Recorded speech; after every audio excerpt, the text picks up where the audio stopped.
Hi, so am I.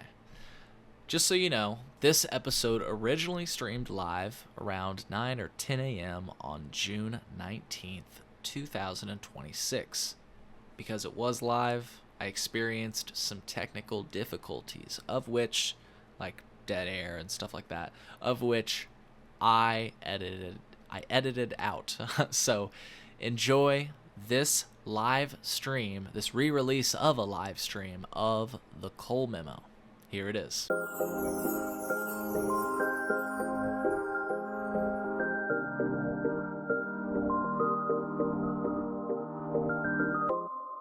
Ladies and gentlemen, I'm back from Chicago, Illinois, from a major cannabis conference, the Ignite It Cannabis Capital Conference for 2026, where I sat down with some of the heaviest hitters in the cannabis industry. We even got a chance to connect with Lieutenant Governor of this state of Illinois, Juliana Stratton, who's also running to be a senator here in Illinois. Well, I should say at the federal level. They're running to be a federal senator, not a state senator. So, big difference.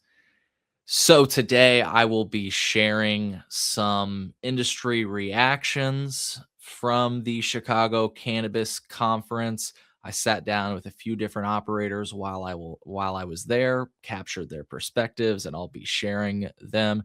I also have some insights that I got off the record from operators, some questions, some concerns, or in some cases, lack thereof, regarding the latest developments that have come due to the passage of the Illinois Cannabis Omnibus. In case you haven't been paying attention, Illinois recently passed a measure, we'll call it, that many are referring to as the Cannabis Omnibus. I wrote about it at thecolememo.com. I'm displaying that on screen right now if you'd like to read more. The headline is Illinois Governor Pritzker signs major cannabis and hemp reform package. We've been talking about it on the last few episodes of the Cole Memo, episode 292, for example.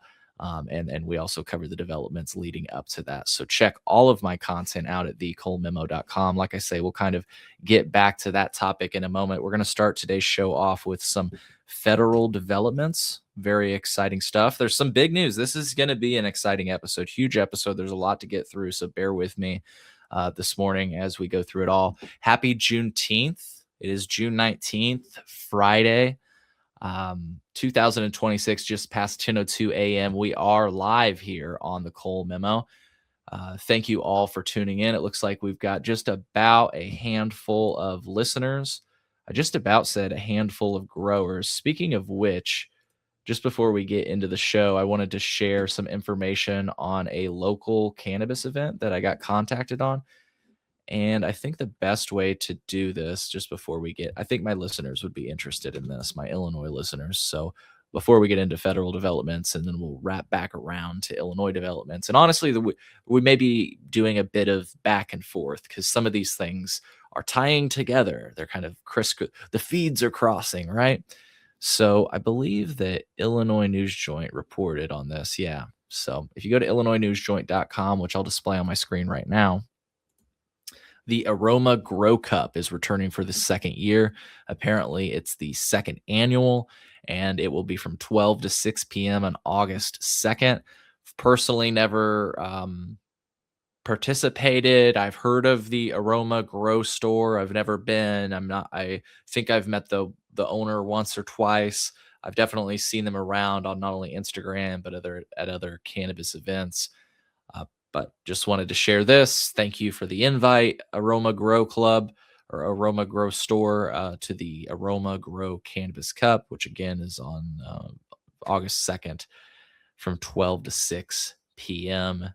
Sounds interesting. There's going to be live music, DJ, vendors, food options, a dab bar, raffles and giveaways, a joint rolling contest, stoner games, a 420 smoke sesh, and of course, the grow competition. Enter your best flower, and apparently you can win amazing prizes. So read more about that at illinoisnewsjoint.com. I'm displaying that on screen. I just thought I'd share that because I know a lot of folks that listen to this show are passionate about the cannabis plant and grow themselves. So a lot to get through this week. We've got the DEA making some moves on rescheduling, a few different moves that not only affect patients, but industry participants. Um, and yeah, there's also a hearing coming up that's going to be super interesting. So a lot going on there at the federal level. We've also got some hemp conversation because people aren't giving up, especially those hemp people. They are definitely trying to either delay or just completely cancel out what has become known as the hemp ban, which should take effect come November, barring any changes. Now, there have been changes that have been submitted, and there have been people, pretty high profile groups and people that have been sort of vowing for rethinking, including the White House. The White House has been saying that Congress should really consider redefining hemp before this new definition takes place in November. So, I mean, it really does seem like things are poised to take a change, but that all remains to be seen, and that's what we will discuss. That's at a federal level. Of course, we've got a lot of developments at a state level, a lot of takeaways from the cannabis conference. We'll be watching some operators, and we'll also watch the full speech, which I captured from Lieutenant Governor Stratton, who spoke at the cannabis conference. So, folks, you've tuned into a huge episode of The Cole Memo. The Cole Memorandum. The Cole Memo. The Cole Memo. The Cole Memorandum. I mean, you have to respect the memo.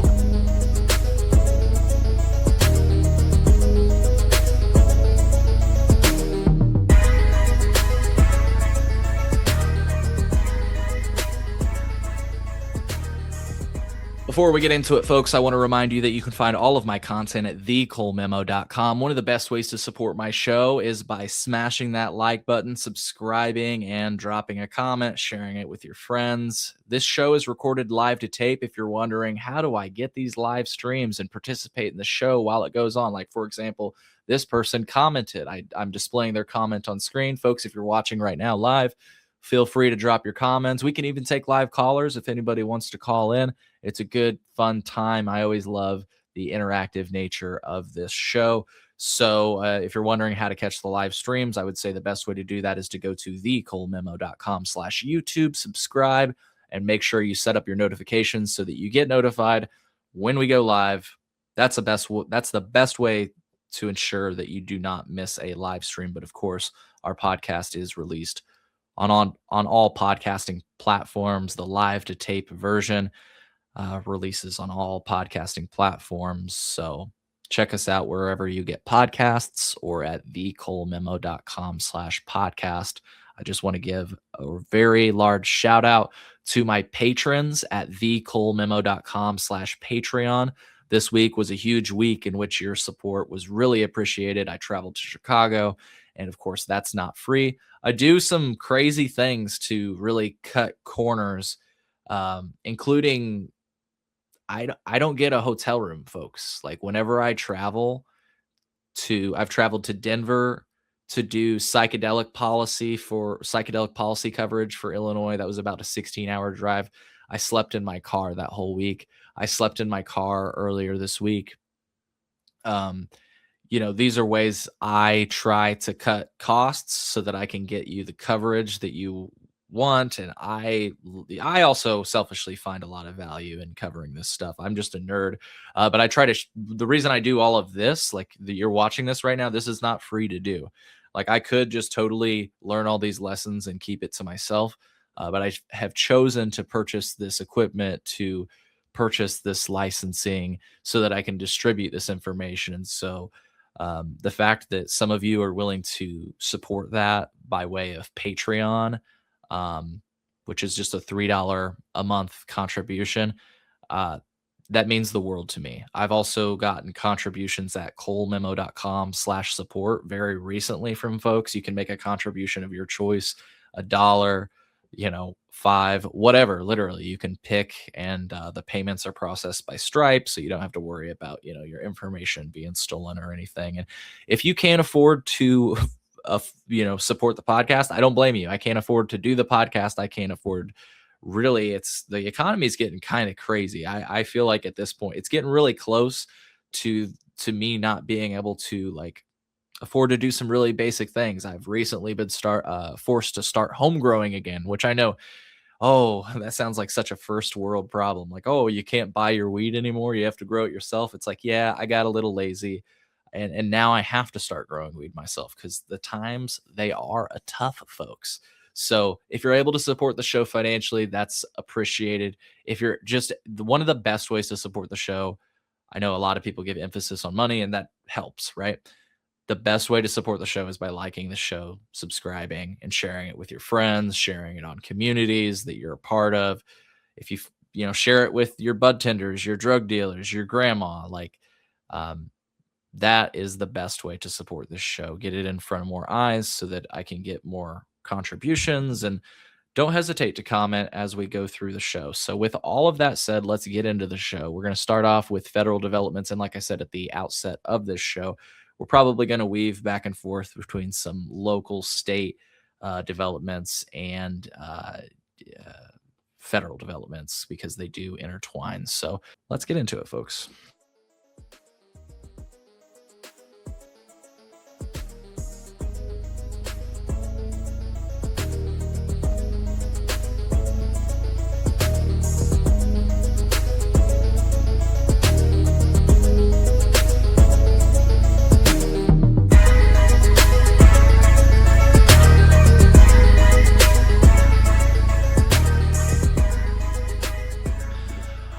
All right, to start things off at a federal level, the marijuanamoment.net is reporting that the DEA has officially begun on site inspections at cannabis businesses that applied for federal protections under the rescheduling move by the Trump administration. I'll read some of the article. Officials with the Drug Enforcement Administration have begun conducting on site inspections at marijuana businesses that have registered for federal protections in line with the Trump administration's cannabis rescheduling process. The Mississippi Medical Marijuana Association told Marijuana Moment that two of its members were visited by federal officials last week after they filled out a DEA registration form for medical marijuana dispensaries. They were told that they were among the first in the country to be visited. Both dispensaries were visited by 5 to 6 representatives, and the general tone was collaborative and inquisitive. It seems that the DEA is taking a very slow and curious approach to the entire deal. They had a lot of questions regarding general practices. Um, Owner David Fowler said DEA agents spent about 6 hours at High Street Dispensary in Jackson, Mississippi. The officials were, quote, very cordial, end quote, and did not, quote, come in overbearing, end quote, he told Marijuana Moment. He also said, quote, I'm not threatened. It's just another set of eyes and ears, except it's at the federal level, really not different than the state side, end quote. Fowler said the agents gave a full tour of his facility and that they had a lot of questions for him, such as why the dispensary stays open so late on certain days and why he stocks such a wide variety of different products for patients to choose from. He described the DEA officials as, quote, new to this whole process too, end quote, saying they had an attitude of, quote, we're going to work on it together, end quote. Overall, he said, I think as a business, it's going to be very beneficial for us to be able to get the tax breaks that we need to be successful, just like any other business. And of course, Fowler said that referring to the fact that Schedule 3 status will allow the operation to deduct expenses from its taxes that it cannot take advantage of under its previous Schedule 1 status. So 3MA compiled a list of some of the documentation the DEA is requesting from the businesses that were visited and provided it to Marijuana Moment. It's looking like they're looking for documentation on any license transfers and ownership changes since the license was issued. That's interesting.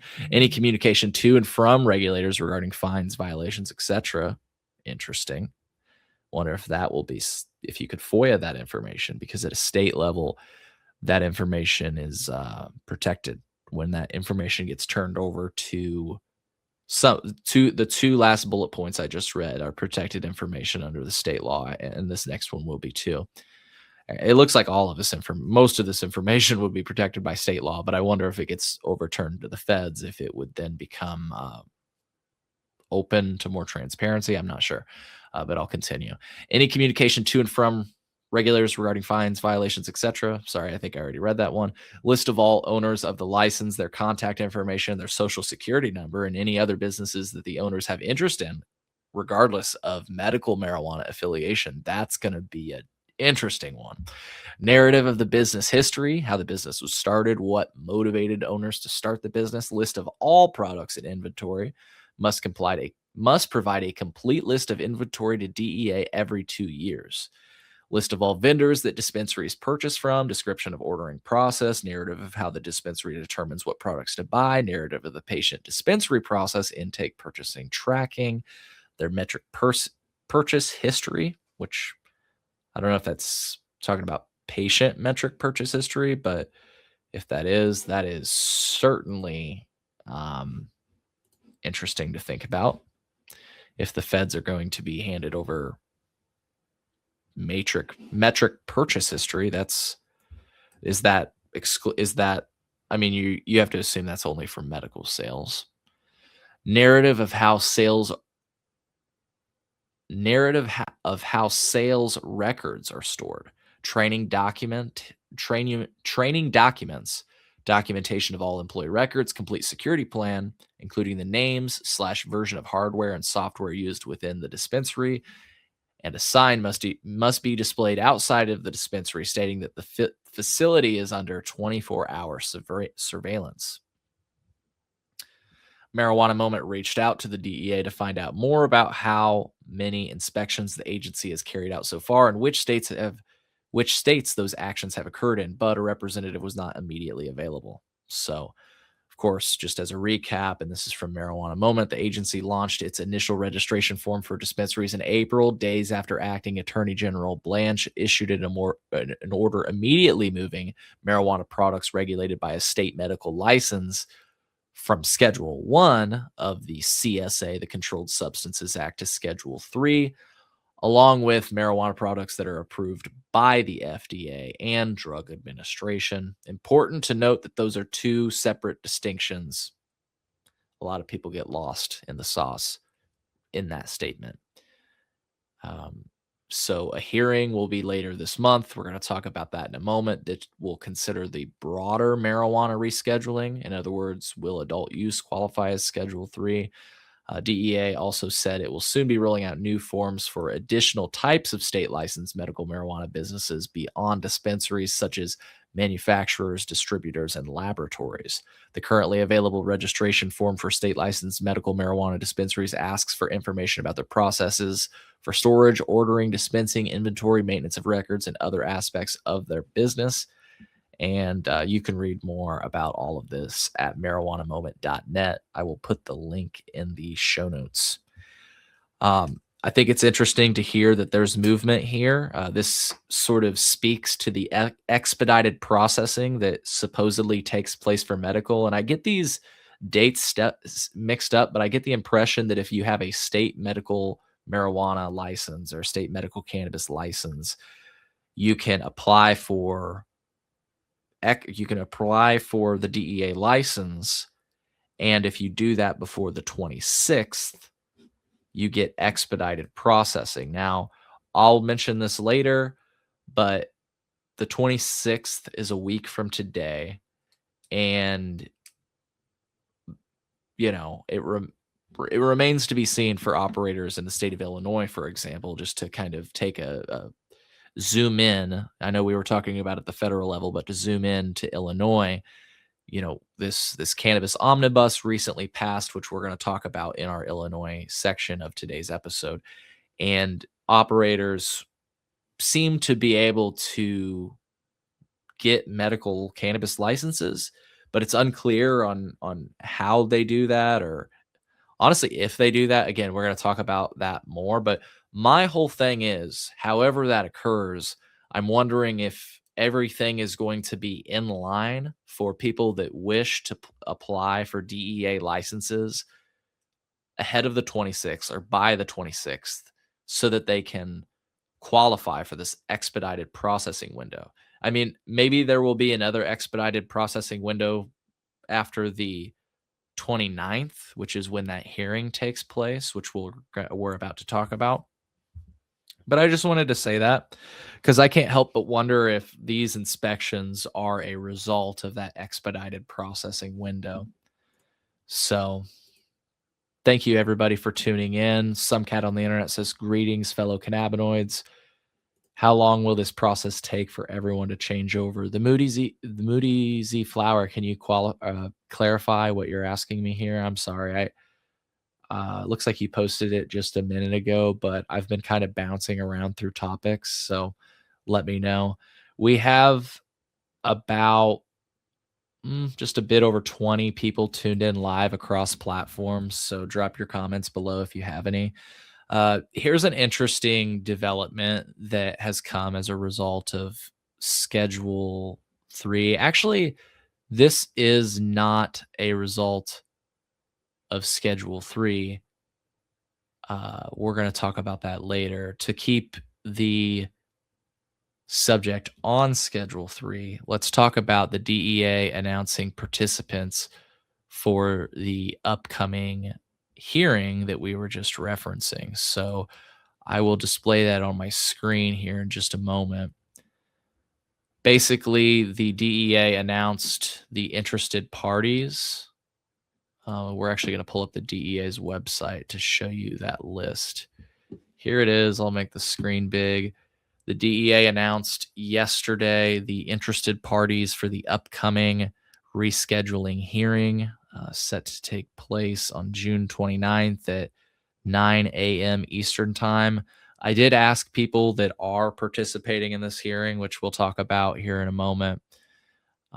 Moody Z Flower, I'll try to answer your question in the Illinois cannabis portion. I got a ton of different perspectives on that specific question, and we're going to be playing some videos from operators, so we'll try to answer that question for you. So stay tuned. The hearing is set to occur on June 29th. We'll talk about who's participating here in a moment. I did ask if it was going to be live streamed because I love it when people live stream. By the way, we are live right now, so drop your comments below. Happy to talk about anything and everything. You can call into the show as well if you'd like. Drop a comment if you'd like to call in. I can open up the phone lines. Doesn't sound like this is going to be live streamed, or it's unclear whether or not it will be live streamed, but I'll for sure let you know if it's going to be live streamed. Let's get into it. So the DEA announced that the National Drug and Alcohol Screening Association is one of the people that will be participating in this hearing. The Tennessee Bureau of Investigation will be participating. Smart Approaches to Marijuana will be participating. In case you didn't know, Smart Approaches to Marijuana has been on this show several times. And I always like to say, in case you didn't know, Smart Approaches to Marijuana is not exactly what it sounds like. It's a group that works at the state and the state and federal level to lobby against legalization. And so they are actually arguing against rescheduling. In fact, all of the names that I'm reading right now are people that are arguing against rescheduling. And if you're wondering why are only people that are arguing against rescheduling invited to the hearing, I'll try to give you an explanation on that here in just a moment. But to continue through the list, the states of Nebraska, Idaho, Indiana, and Louisiana, all big fans of legalization. You know, our friends in Indiana love legal weed. I'm just joking. DUID victim voices,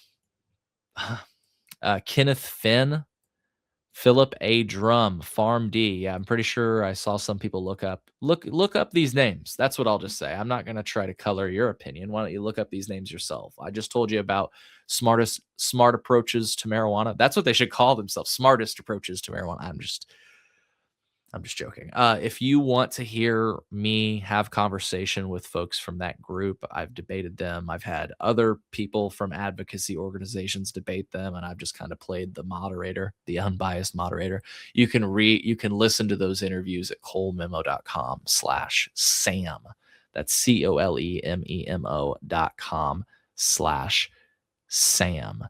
And yeah, I'm seeing some more talk on the omnibus in the chat. Once again, we'll get back to that. We're just about to close out this conversation, this federal conversation. And then we'll get over to Illinois cannabis news. Last, but certainly not least. So that's the participants for the hearing. Now, people again are wondering, well, what gives? Why are people that are only against rescheduling going to be invited to this? And I've talked to a few different advocates, and actually, I will just say there's sort of I've seen two different perspectives on this, and so I don't know what to think exactly, but I'll share my perspective briefly. I posted this on X. From what I can gather, the DEA's participant list for rescheduling was always likely to lean towards opponents, people that are opposed. The proceeding is designed for parties claiming they'll be aggrieved by the proposed rules. So some reform advocates have tried to participate by arguing Schedule 3 will still cause harms or leave key issues unresolved. I'm one of those people that says Schedule 3 is not enough, that cannabis should be descheduled entirely. It should not be on the Controlled Substances Act at all. Just like, by the way, in case you didn't know, tobacco and alcohol are descheduled. They are not scheduled substances. Cannabis currently, or historically has been, I should say, a Schedule 1 drug. With this, we're talking about moving it to Schedule 3. Some tried to participate by saying they were aggrieved by the Schedule 3 move, by saying, this is not good enough. It's still going to cause harm. It's still not going to, resolve key issues. And a lot of those people were denied participation. A fair number of them, I'm not going to name any groups, but I've already heard from at least a handful of advocacy organizations that you've probably all heard of if you pay attention to the cannabis policy space. They were not invited. I've reached out to the folks at Smart Approaches to Marijuana to have them back on the show to talk about their future participation in this hearing, and I've not heard back at this point. Now, that's one perspective, right? That's one perspective on why they would be participating. I think this is the other perspective. So the other perspective is from admin.law, who I believe is Shane Pennington. I believe that's his name. He's on Twitter. I've seen him, and he seems to be highly regarded from people in the space. Marijuanamoment.net often cites his work and his statements, and he basically questioned whether or not this is a done deal. He said, even assuming the ALJ hearing piece and DEA final rule is, he said, how do you build a record to counter prohibitionist attacks without a party in the hearing? And so this is really about the public record from his perspective. And people are concerned. I'm getting the sense that people in this space are concerned that only people that are opposed to Schedule 3 entirely. I think that's the distinction here. And this is kind of what I wanted to sort of flesh out before we move on to our next subject and then move on to Illinois news. These people that are participating are opposing the move to Schedule 3 because they believe cannabis should remain Schedule 1. That is from what I understand, and please correct me if I'm wrong, people, that is the list of people that are participating in this hearing. It's the people that oppose the move to Schedule 1 or Schedule 3 because they think it should remain in Schedule 1. That's this list of people. The list of people I've seen denied are people that oppose the move to Schedule 3 because they argue it didn't go far enough. And so I believe their goal was to get that on the record, just as we had with public comment period and everybody, all of you submitting a historic number of public comments when rescheduling first opened up. I believe it was like 43,000 comments were submitted to the DEA, basically saying just what some of these people are trying to argue, which is that rescheduling to rescheduling cannabis to Schedule 3 is not far enough. Unfortunately, it doesn't seem like this is going to be a part of the conversation, at least for this June 29th hearing, which is quite interesting when you consider that this June 29th hearing, from what I understand, is to consider the broader rescheduling of cannabis. And so this just opens up a lot of interesting questions. And I don't really I am just interested to see how this all plays out. I don't have any answers today, but if cannabis, adult use cannabis, were to become Schedule 3 as a result of this hearing, this would effectively be the first and only situation where a Schedule 3 drug is just sold over the counter. That's interesting. Over the counter without a prescription. And that's already the case if these medical cannabis products are Schedule 3 today. Which, based on the hearing at Ignite It that I heard, that's basically pretty much what everybody agrees, that medical cannabis today is already Schedule 3. We're just waiting on this hearing a week, not a week from today, but 10 days from today, the 29th, to consider the broader rescheduling of cannabis. And so, like I say, it'll just be an interesting dynamic, and you can believe that we will be covering all of it as it unfolds right here on the Cole Memo. I don't know. I don't have a lot of answers here. I'm just asking questions. Speaking of that, though, one of the things I remember hearing at Ignite It Cannabis Capital Conference, which is a lot of the perspectives we'll be sharing today are from that. I remember hearing today, we don't have answers on a lot of things, but we do have answers on things like medical cannabis is Schedule 3. Medical cannabis operators will be getting DEA licenses. This was said by one of the largest cannabis executives in the industry, and I talked to them after the show and invited them onto the show, and they seem interested in coming onto the show. So we'll bring that perspective on, and I'll try to have them recap that, and of course whatever else has happened by the time we meet up. So I think that's basically everything with regard to the recent developments on rescheduling. We're going to wrap up this segment with two more topics. There was a Supreme Court firearm case, and basically the Supreme Court said the prosecution of marijuana users for possessing guns violates the Second Amendment. And there were just some notable statements I saw in this reporting. I'm going to pull it up here momentarily. I saw something that basically said that, and it's just interesting to hear a Supreme Court read. I'm looking for it right now. They said something to the effect of cannabis use today. Here it is. In these circumstances, marijuana use today is like alcohol use at the founding. It's widespread.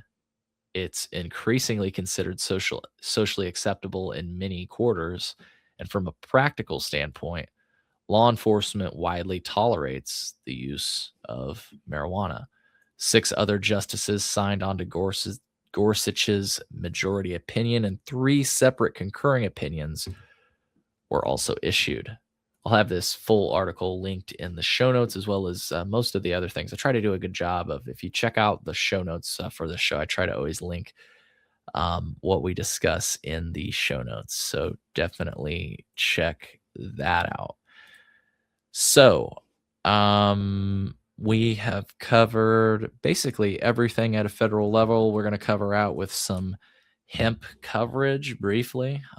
Shouldn't take extremely long here. So a major restaurant lobby group is pushing Congress to keep hemp THC drinks legal as an alternative to alcohol. Very interesting stuff. This is something that sound a lot very similar to and maybe we'll even find a reference to that in this article. While I was in Chicago this week, the Wine Wholesalers of America, I think, Wine and Spirit Wholesalers of America, I believe is what their name is. They were pushing heavily for a drink carve out. And I will just say it really does seem like the consensus is that there is going to be some sort of drink carve out. And I should also just reiterate that Um, there is directives from not only the White House, but there's several proposals from members in Congress that could redefine hemp before the new definition takes place in November.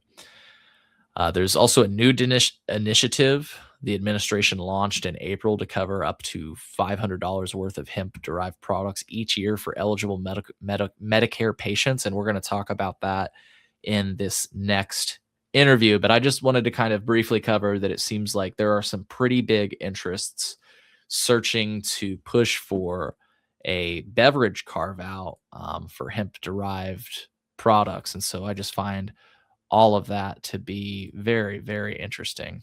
So, uh, super interesting stuff. Well, on that note, we're going to get into our first interview from the Ignite It Cannabis Capital Conference, and we're going to play the interview of Jim Higdon, who has been on this show in the past. I'll try to link that interview in the show notes, and we're going to talk a little bit about the fact that, first of all, he was one of the companies that was selected to participate in the government's first sort of cannabis program. He's going to be providing, I guess, products with THC to patients through Medicare, and he'll talk about this in this interview that we're about to play.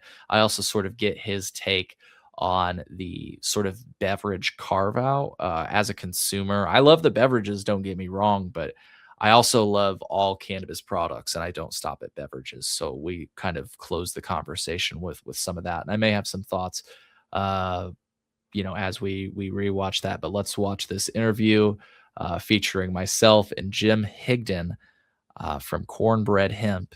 This was captured earlier this week at Ignite It Cannabis Capital Conference. Here it is. Cheers to a fresh cup of coffee. I am at the Ignite It Cannabis Capital Conference for 2026, standing here with Jim Higdon, who's been on the Cole Memo podcast a few times. Thank you for taking time to chat with me today. How are you doing? Hi, Cole. Thanks for having me. I'm, doing all right. It's day 2 of Ignite It, and we're just, meeting a lot of folks, a lot of familiar faces, and it's a great opportunity to network and get up to speed with where everyone else is at in the industry. Sweet. I just wanted to do a broad sweep of two topics here. We'll start off with CBD, and then we'll have a more full spectrum conversation to close. Cole. Sorry. Yeah. Sorry. I had to go there. Dude, I was just reading, and I hit you up when it happened. I say I was just reading. It was a few months ago at this point. Correct me on the details, but Cornbread has entered into basically an agreement with CMS, which you can explain what that is. Sure. Can you just, explain it? Because I'll butcher it. So part of these sweeping changes that we're facing in the hemp industry, cannabis industry today, along with rescheduling, came this pilot program within the Medicare establishment to provide full spectrum CBD products to select patients in Medicare. As a pilot program to see how this works in terms of lowering costs to keep people healthy in Medicare. And so it's a very exciting new phase of the cannabis industry where the federal government is reimbursing providers for providing hemp products with THC up to 3 milligrams a serving to patients.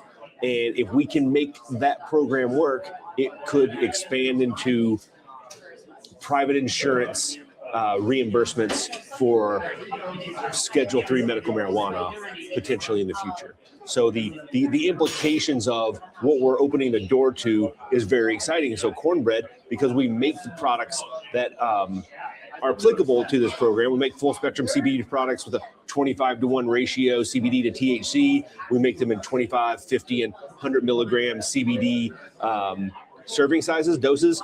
And so we have compliant products to this program, and we wanted to make sure that our products, as certified organic products, were able to participate in this program.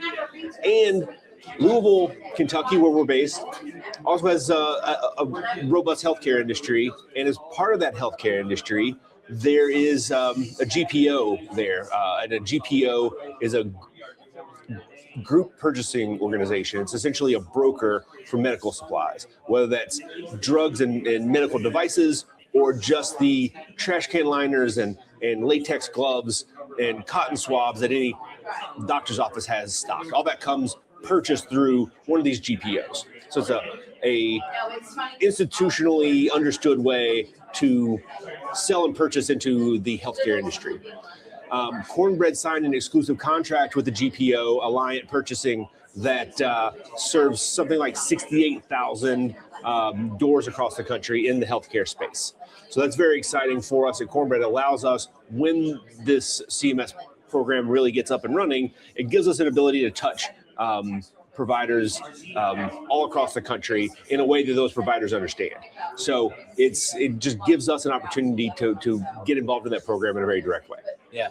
And would I be correct in saying that this is one of the most concrete things, not to get too much caught in the mire of what came out of the rescheduling directive, but this is one of the most concrete things to have come out of that directive, besides, of course, the recent development of the final order with Schedule 3. But I guess just for background, really quick before we close out, there was a lot of mention of hemp in the rescheduling order. Not many people realize that. And I feel like the CMS program is like one of the first really concrete steps, the first federal cannabis programs, if you will, that we've seen.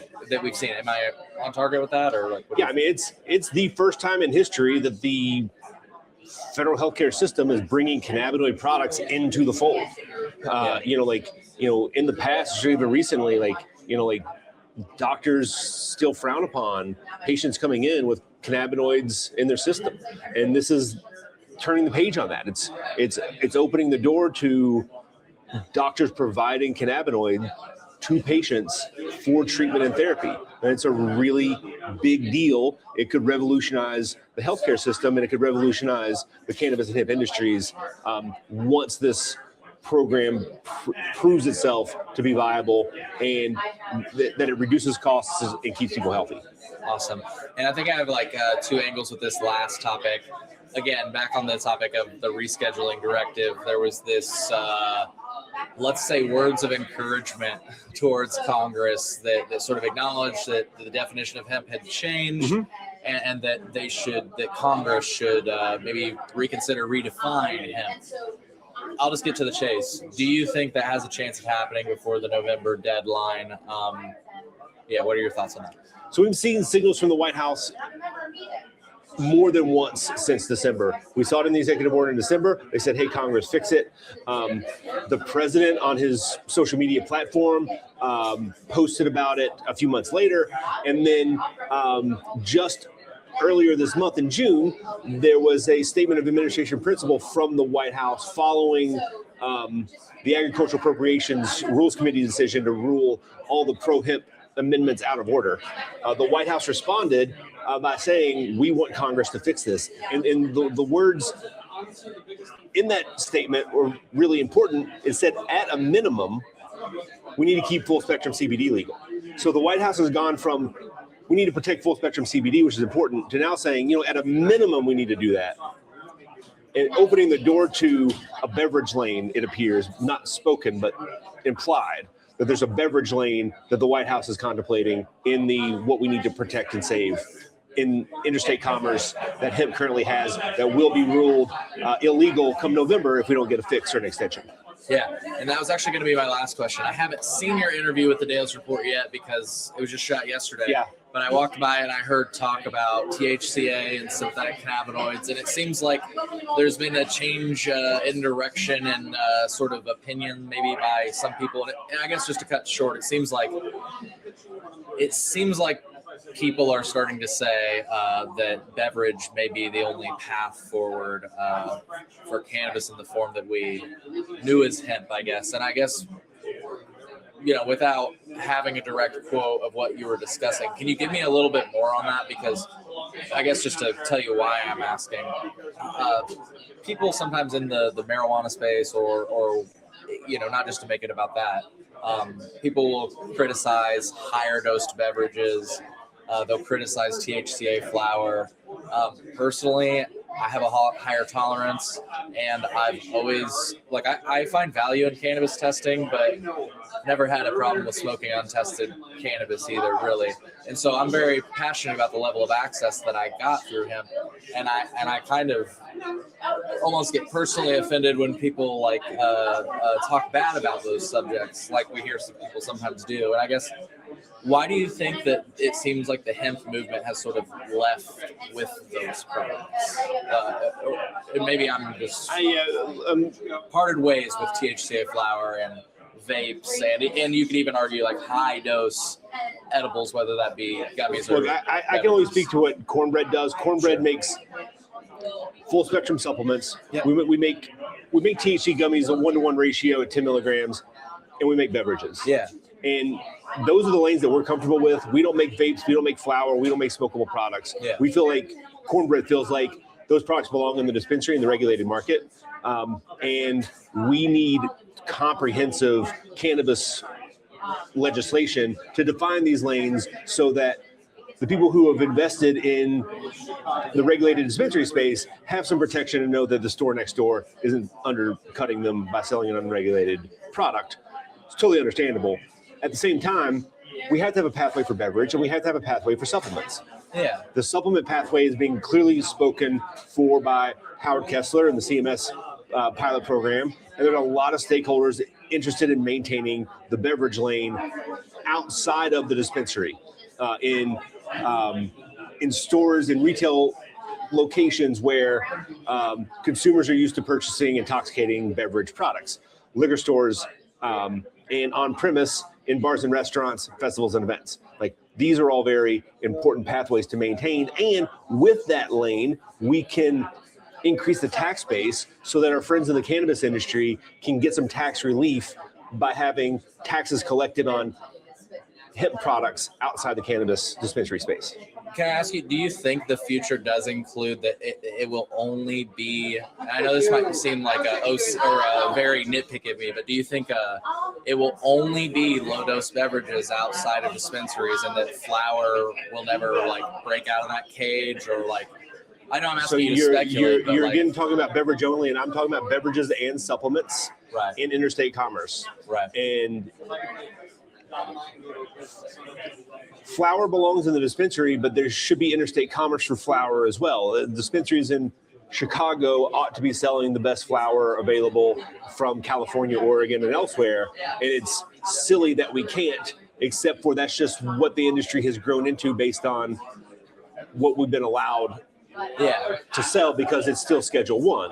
But once we Schedule 3 is a step in the right direction, but once we get descheduled cannabis, then dispensaries will be able to engage in interstate commerce like a mature, normal business.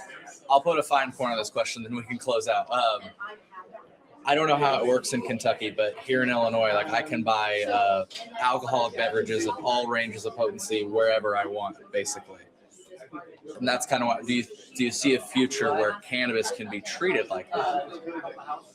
What I know in some states they do have dispensaries, like liquor dispensaries, where that's the only place you can get liquor. Right. But that's not how it is here in Illinois and other states.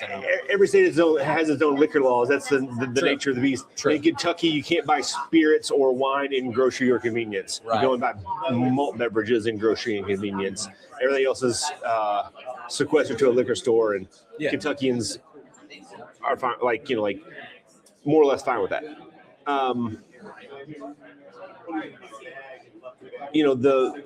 The future of the cannabis industry, when it's fully realized, is going to be more diverse than it is now. There's going to be more opportunities when interstate commerce exists for the cannabis industry. What I was talking to the Dales Report guys about is right now, liquor manufacturers, corporate beer manufacturers do not enjoy our company. Yeah. They are actively working against our right to exist in Congress right now, and have been for a year. And they're the primary reason why hemp is stuck, because they went to war against hemp beverages because of the threat posed to them, their perceived threat to hemp beverages. Yeah. But in order to preserve the adult use market for cannabis in the future, we're going to need adult use cannabis to be descheduled and regulated like alcohol, and not just regulated like alcohol, but regulated in partnership with the alcohol industry. We're going to have to find a partner in an established industry that we can model interstate regulation around. And the alcohol industry for adult use cannabis, for intoxicating beverage products, is the closest model, because otherwise it's tobacco or pharma. And I don't think that we want to go down those particular paths. It's one of those three. It's tobacco, pharma, or alcohol. And alcohol is the clearest path forward for a descheduled, federally regulated interstate commerce cannabis industry. Jim, I want to thank you for your time. I look forward to the next time we can do a podcast and we're not between sessions and trying to keep ourselves awake with other all kinds of coffee. Yeah. So, but shout out to the Marriott catering staff. Like they're keeping us caffeinated, and that's very important. Before we go, I'll have the links to Cornbread and US Hemp Roundtable in the show notes so that people can connect. But did you have any last thoughts before we go? No, it's just, this conference is really fantastic. Like, shout out to Elliot and everyone at Ignite It for putting together another great show. The more we go to these, the more familiar faces we see, and it's good to see people that we haven't seen in a while. It's a great opportunity to to catch up with folks and figure out what's going on. So it's been an invaluable experience to be here in Chicago this summer. Looking forward to next year. Last year, looking back on it, we were in the midst of the Texas stuff. We were thinking about, like, is Texas going to, I think we were in the special session and we didn't know what was going to happen. And, the concept of rescheduling at that point was unthinkable. No one was talking about rescheduling. And when people would bring it up, they were told that they were crazy. Yeah. And now here we are on the other side of it. So, using this as a marker from last year, this year, we've made a lot of progress, uneven progress in the hemp and cannabis space. It's very hectic and chaotic, but I, still have a lot of confidence that we're going to figure this out this year. We're going to get something done. Great. Well, Jim, thanks again. And before you go, let's get a picture. All right.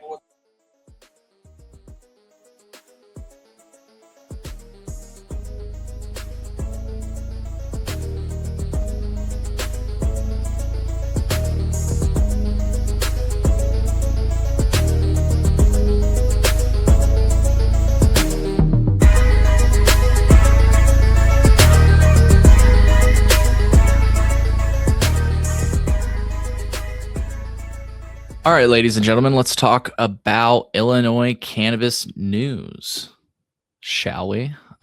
So I will just share an article that I recently posted on thecolememo.com. The headline is, and we'll go through this in the future with perhaps the authors or advocates behind this report, but I'll just read the headline and drop the link in the show notes so that you can read more. And I dropped this the day that it was released, and you can check it out now at thecolememo.com. Once again, the headline is, Illinois has more cannabis brands than ever, but fewer companies own them. The byline is 6 years in, incumbent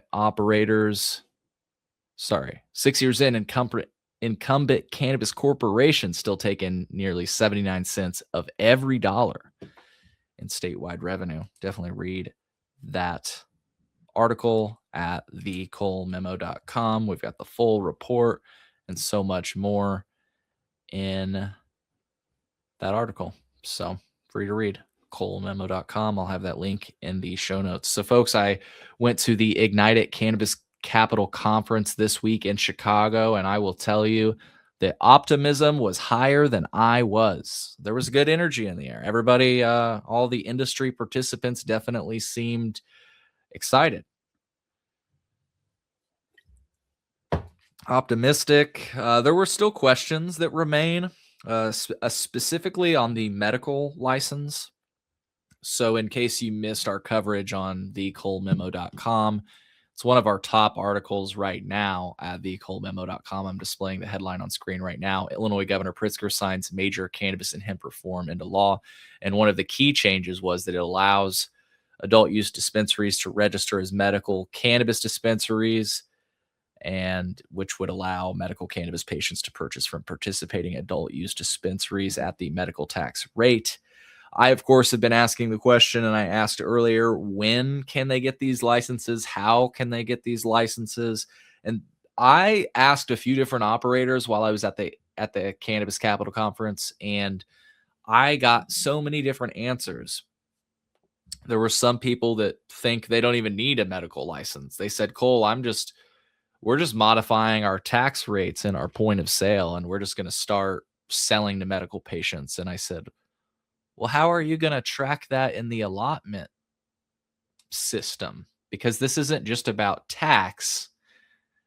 If you're selling to medical patients, this is about allotment as well. Medical patients have an allotment. The law is very clear that that medical patients are not to exceed that allotment.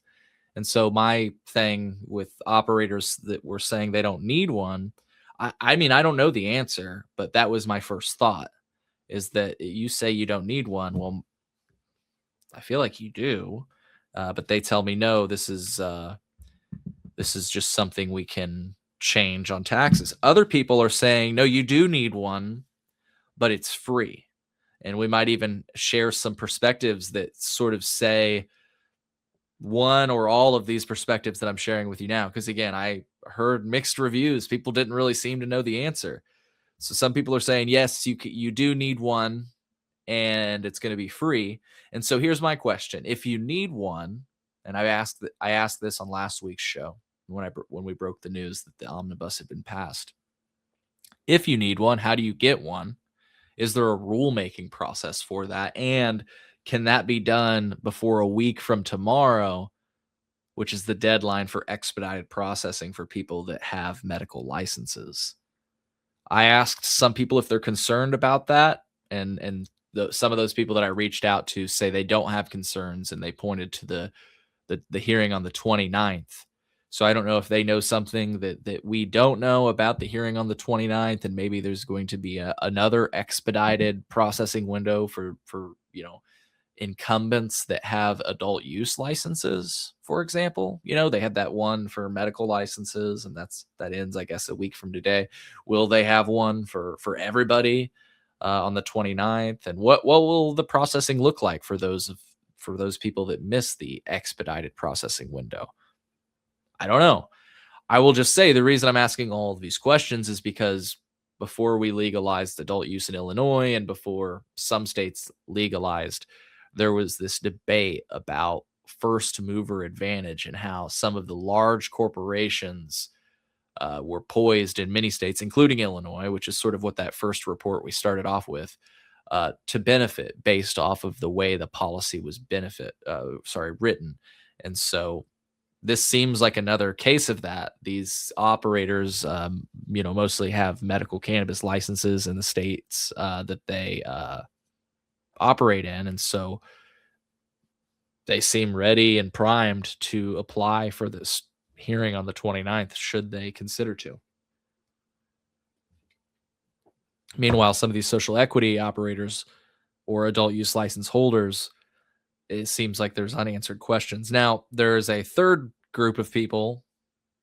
Again, I'm hearing all over the map on this specific language that I'm displaying on screen right now from the colememo.com. There's another group of people that say you can apply for it, and it's going to cost $5,000. And then there's actually this fourth group of people, and I keep hearing, I don't know if this is from the language. I guess I just need to look at the language that I linked, the language of the law that was passed that I linked in this article. There's even a commenter here saying for Illinois, they set a working window of like 90 days in legislation. Hopefully they'll have a portal up for rec dispensaries to quickly apply. I keep hearing people bring up this 90-day concept, and I don't remember seeing that in the law, and so I'm not sure. Somebody else is also saying implementation by early 2027. This again just begs the question, like if this broader rescheduling decision is made on June 29th, and if another expedited processing window opens, will everything be in place for operators for if it were to happen by the you get my question. Obviously, if you miss the expedited processing window, I don't mean to say obviously, but I would assume it's not the end of the world. But first mover advantage, right? And that's why I kind of ask all these questions. So once again, it did seem like not many people had answers or clarity on how to get a medical license. I heard some people reaching out to representatives about how it would work, and there weren't a lot of clear answers. So I did find that super interesting, that it seemed like the perspectives were all over the map, and people were actively still, while I was speaking to them, like, "Hey Cole, had you heard about this?" And I'm putting in this phone call to sort of figure this out. And again, it was, people did not have clarity, at least when we spoke earlier this week, which is fair. We should remind people that the omnibus was just signed a week ago from today. But I did find it notable to share that many industry participants seem to be unclear. Uh, so I'm sorry, Moody's Flower, if you're still tuned in. I'm sorry if I didn't answer your question. Unfortunately, I got many different answers to that question, which basically left me with no answers to that question. And admittedly, I'm going to have to take a deeper look at the law.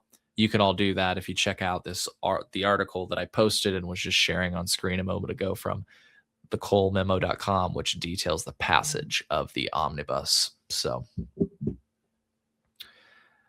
all right, well, let's watch some industry reactions to the omnibus, shall we? Satisfied Mind says, "Good morning, Cole and friends. You guys are just tuning in right in time if you're tuning in for some Illinois coverage, because we're about to watch reactions from Illinois cannabis operators, and we're going to watch Lieutenant Governor Juliana Stratton's speech that was given at the Cannabis Capital Conference here in the state of Illinois.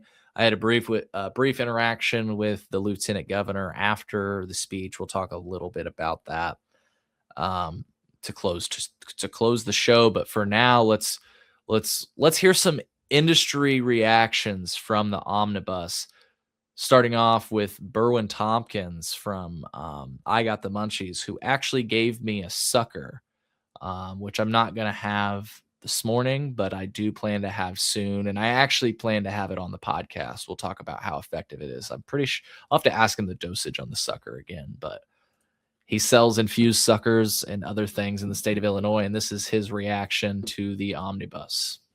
So I am at Ignite It Cannabis Capital Conference with Berwin Tompkins of I Got the Munchies. And Berwin, how are you feeling? The omnibus, the cannabis omnibus just passed. It's been in the works for like 6 years, man. Yeah. What's your take on the whole thing? How are you feeling about it? I think it was a great bill passage. I think it's a game changer for many of the social equity companies that were looking to open, some that are open and struggling right now. I think it was a great bill for everybody. Everybody got something. Yeah, absolutely. Any specific provisions you point to that you think like that you may find beneficial? I know some people talk about the medical and all dispensaries, but yeah, anything you wanted to talk about specifically? I think the increase in the amount that you can purchase now, so the purchase limits being increased, I think that's going to help the stores a lot. That's going to help the patients a lot. That's going to help the people that are producing product. Now they'll be able to increase or potentially make a margin now. So I think that's the biggest thing, that now it creates opportunity as opposed to people had a lot of uncertainty going on in the business. Yeah. And lastly, just to give you a little bit of space here before we close, people can find your products in the stores. You want to just shout out some of the ones that people can look out for and maybe try to find themselves? Okay, we have I Got the Munchies, lollipops. We made sure Carl got some. He'll let you know about those. Absolutely. Our biggest partner is Stash and Cookies, so you'll find us there. Clip. No. Cool. So but basically, you can look for at a dispensary near you. I Got the Munchies. Yes. That's how you find your stuff. Yes. Cool. All right. Thanks, Berwin. Thank you. Yep. All right. So that was Berwin Tompkins. And next up, we've got Brad Zerman, who runs a dispensary and consumption lounge in Danville, Illinois. All right, I am standing here with Brad Zerman from 7 Point. Really quick, tell us, you're a licensed cannabis operator in the state. Tell us about what you do, where we can find your operations, and then I want to get your take on the omnibus. I'm Brad from 7 Point. Hold that a little closer for me. I'm Brad from 7 Point. We have a social equity-owned cannabis dispensary and vinyl music store in Danville, Illinois. We're right on the border of Indiana, about 40 minutes south of Champaign. And we have a cannabis consumption lounge with a stage and live music and karaoke and open mic and a lot of community events in the space. Awesome. Definitely check it out. 7 Point in Danville. Now, your take on the cannabis omnibus? It's, I would say, one of the biggest movements in cannabis policy. It's been great. It's been great already. Some of the items that were passed are more complex that are going to require the Department of Financial Professional Regulation to give us some guidance and actually like how we could technically do some of the stuff, like using technology, but like selling to med patients. Yeah, like selling to med patients. They're going to have to like set that up with all the POS providers like Dutchie so that when a med customer comes in, it'll recognize, we can scan their card, it'll recognize they're a licensed med patient and then give them the 2% tax or whatever it is instead of the 30 or 40. So something like that, I just read today, it might take about 90 days to get that going. But things like the limit, we were able to capitalize on the next day after Governor Pritzker signed it, because that's like a control in the Dutchie POS platform that we have access to. So we just increased it all by category. And on Friday, we had our second best non-holiday Friday of all time. Nice. Saturday, we had our best day ever, but there were some other reasons why. But yeah, we're happy to be in with the new laws. We're also ready to capitalize on the drive-through. So when we built our building a couple years ago, we planned that out with the city so that we would have the window and the drive-through booth just like Wendy's or anyone else. And so we have the lane and the booth and the glass and the window and all that. But we just decided that if there's too many customers in line, we're going to need to figure out the flow behind the building. So we have to take out a curb, and we're in touch with the city now to make sure that we do everything that they want. But we just bought like a line painter for like painting arrows instead of the parking stripes that are on there right now. So we're already like making moves to get the drive-through open, and we hope to be able to use the part of the law about staying open late. Now you can stay open until 2 a.m. We're currently open on the weekends till 10.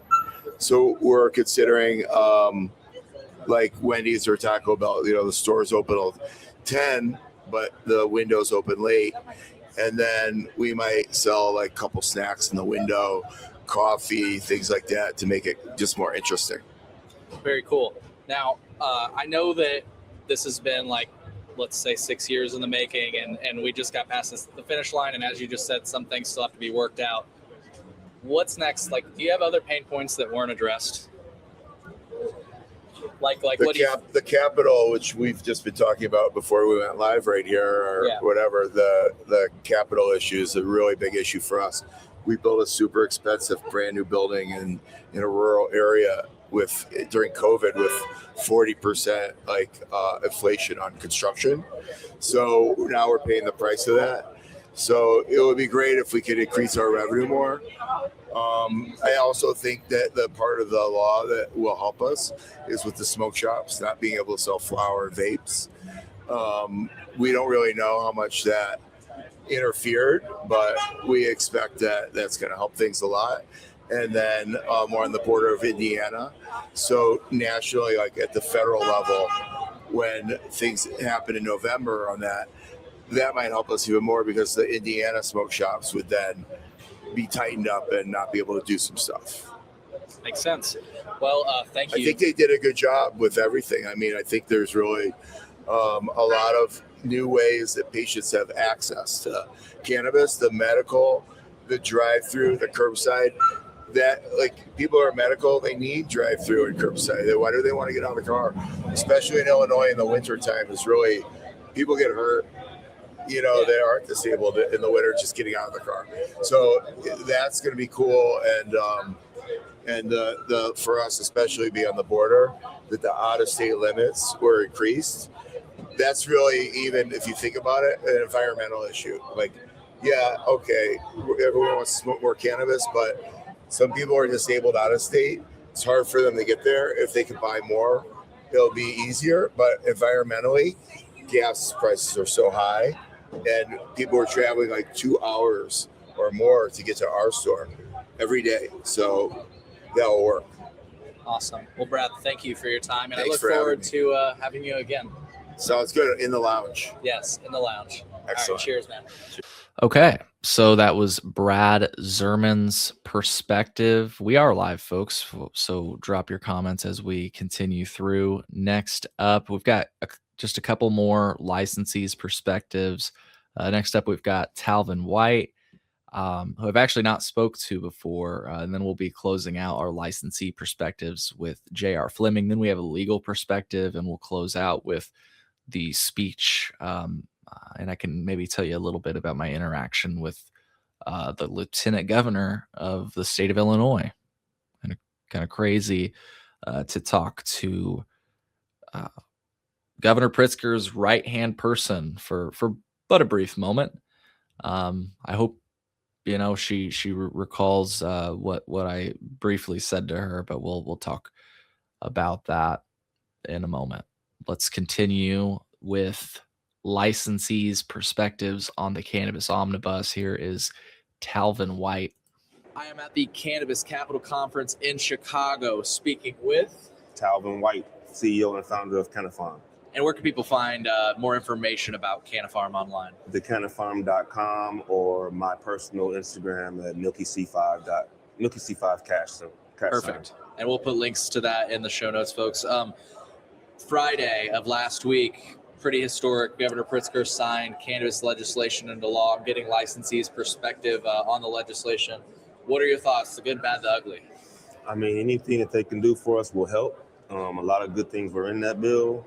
The main focus for a lot of us was for the cohabitation of craft grows. That didn't happen, so that's unfortunate. We really need that, but we are happy that infusers get to cohabitate, that retails get to cohabitate with infusers and such. So that's a good thing. And also they doubled the amount that you can possess, so that was also a good thing. Absolutely.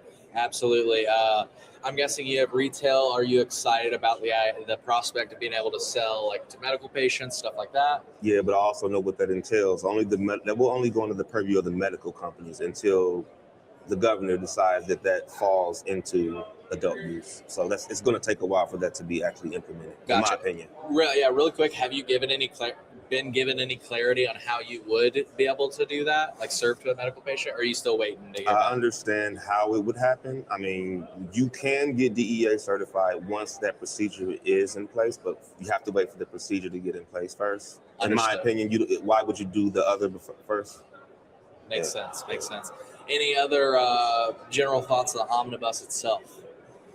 No, like I said before, it was a lot of good, but the main focus was to cohabitation of the craft grows. There's a lot of people who have transport licenses and craft grows, and those are the ones who are really suffering right now. Yeah. So, and that is going to be my last question. A lot of these policy proposals, I would say a few of them that lived to see the light of the governor's signature were proposals that have been a part of the omnibus for years. Like you say, that even the cohabitation, that idea, I believe, had been part of previous proposals, wasn't a part of this one. So I think going forward, you would like to see that as part of a change. But I guess I wanted to ask you, and I've been asking people this, I know we just got this across the line and it's been hard fought for years, but what's next? Besides, you mentioned the cohabitation, but is there any other pain points that you feel should be addressed in the market that people haven't talked about yet?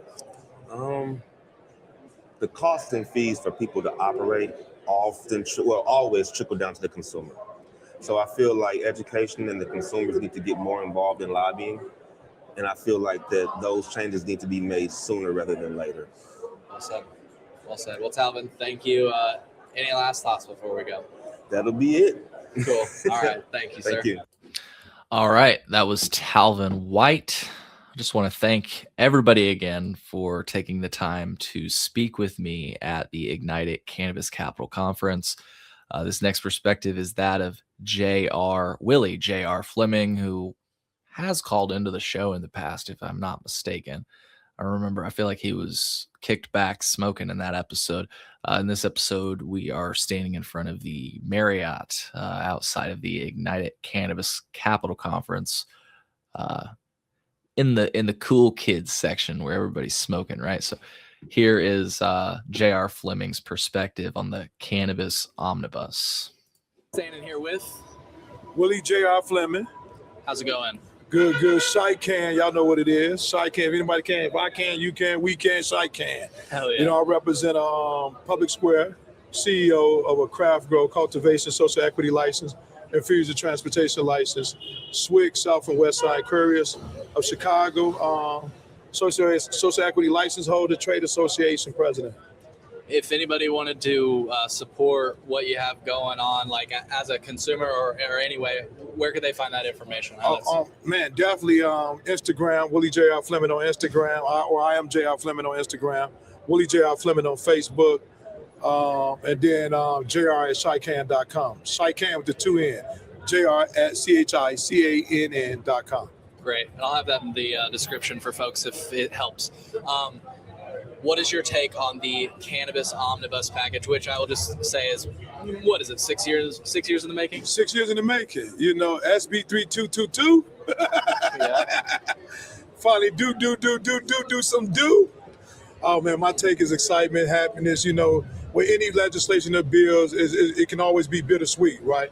The concessions are always made, and some things happen and some things don't. So things that have happened, I will talk about what happened. For us is definitely the co-location. Definitely a big fan of the co-location with infusers, transporters, craft growers, the dispensary being able to co-locate, with the exception of craft grow and craft grow. So I'm definitely excited about that. I'm definitely excited about the laws around how we, how can I say it? How we go after funds that would assist social equity businesses. So one of the biggest things in the bill that I was telling people to me was the fact that it gives DCO powers to figure out avenues to support social equity license holders, right? And I think that outside of the direct forgivable loan program, which is a good program, I think that gives hope that our legislators really understood what it means by legislative intent on wanting to see social equity licenses be activated. So giving DCO that power to become an intermediary with some lenders and things like that, have conversation with financial institutions to assist in the lending for social equity businesses. I'm really happy about that commitment from the state. Definitely look forward to working with lenders, banks, and everybody in that conversation. I'm also excited about, the regulations around THCA products, smokable, intoxicating hemp products. I'm definitely excited about that. We can put to rest the accessibility issue that folks had with minors accessing these things that had grown person effects. So I'm definitely glad about that happening with the hemp. I'm happy about, really protecting Chicagoans and people in Cook County and the state of Illinois from bad products, unregulated product, untested product. You know, I'm upset that this might hurt some small businesses who didn't get a chance to participate in the cannabis industry. But as always, in any bill or legislation, there's, some good things. There's some things that could have been done better. But I'm glad that this has happened for the most part. Illinois made promises to social equity folks like myself that this was going to be a profitable industry for us. It was going to be accessible.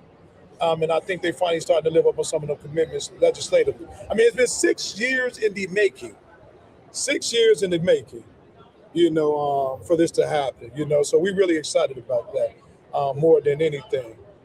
I also wanted to talk about, another one of the provisions in the bill. Again, I'm a cultivator. Is the 14,000 square feet of canopy I now get to utilize on my initial setup, which would make my company more attractable to investors and those looking to do it. Another thing I'm excited about in the bill is that there is a pathway for hemp THCA businesses selling above 0.4 and THC drink companies to partner with cultivators and infusers to get their products to market, tested, and regulated just like the rest of us. So I'm glad there's a pathway for some of these businesses to partner with existing social equity license holders and companies to make sure they can still participate in the market. So I think that's a plus in the legislation as well that we was really excited about. As a medical patient, I would tell you this. I'm most excited about being able to get that discount at every dispensary now. You know, the designation of medical for dispensaries, excited about that as a patient. The extended hours as a patient has been a blessing, finally. Finally, the extended hours. So yeah, I'm happy about all of things. Awesome. Any other notable things from the omnibus that make you excited or that you had thoughts about? I mean, the biggest things that happen in that bill that really not just helps me, because I'm almost up to date in everything I do in terms of fees and regulations, but it helps a lot of struggling businesses who wasn't able to make their licenses fees. It gives them a window of economic hardship that they can apply for. I mean, they get to keep the licenses so they can actually activate the license or activate access to funds that will help them get operational, like some of us has been able to do. So yeah, I'm excited about the waiver fees, the power it gives IDOA. I'm also excited about the 75 new licenses that's going to come out as a pathway to folks to get in the market. I think our legislators set a standard, a precedent again, like they did when they passed the first CRTA and 1443 and the transporter waivers. I think they hit it pretty good this one. A lot of folks should be happy that it's actually done, signed by the governor, and we can get to work now. Well said. So I know we just got this past the line, and I know it's taken 6 years to do it, as you started off with, roughly. What's next? Because obviously this addresses a lot, and it addresses some pain points. But I guess if I wanted to give you the space as an operator, are there things that you think of when you think? Because this list, the 14,000 square feet, the medical at all. So on and so forth. I'm not going to go through it all, but it's been the same each year. And so I've been trying to figure out what's the new list. Do you have anything to submit for the new list? So one of the things that's going to be on the new list, we got to have a real conversation around reclassification, right?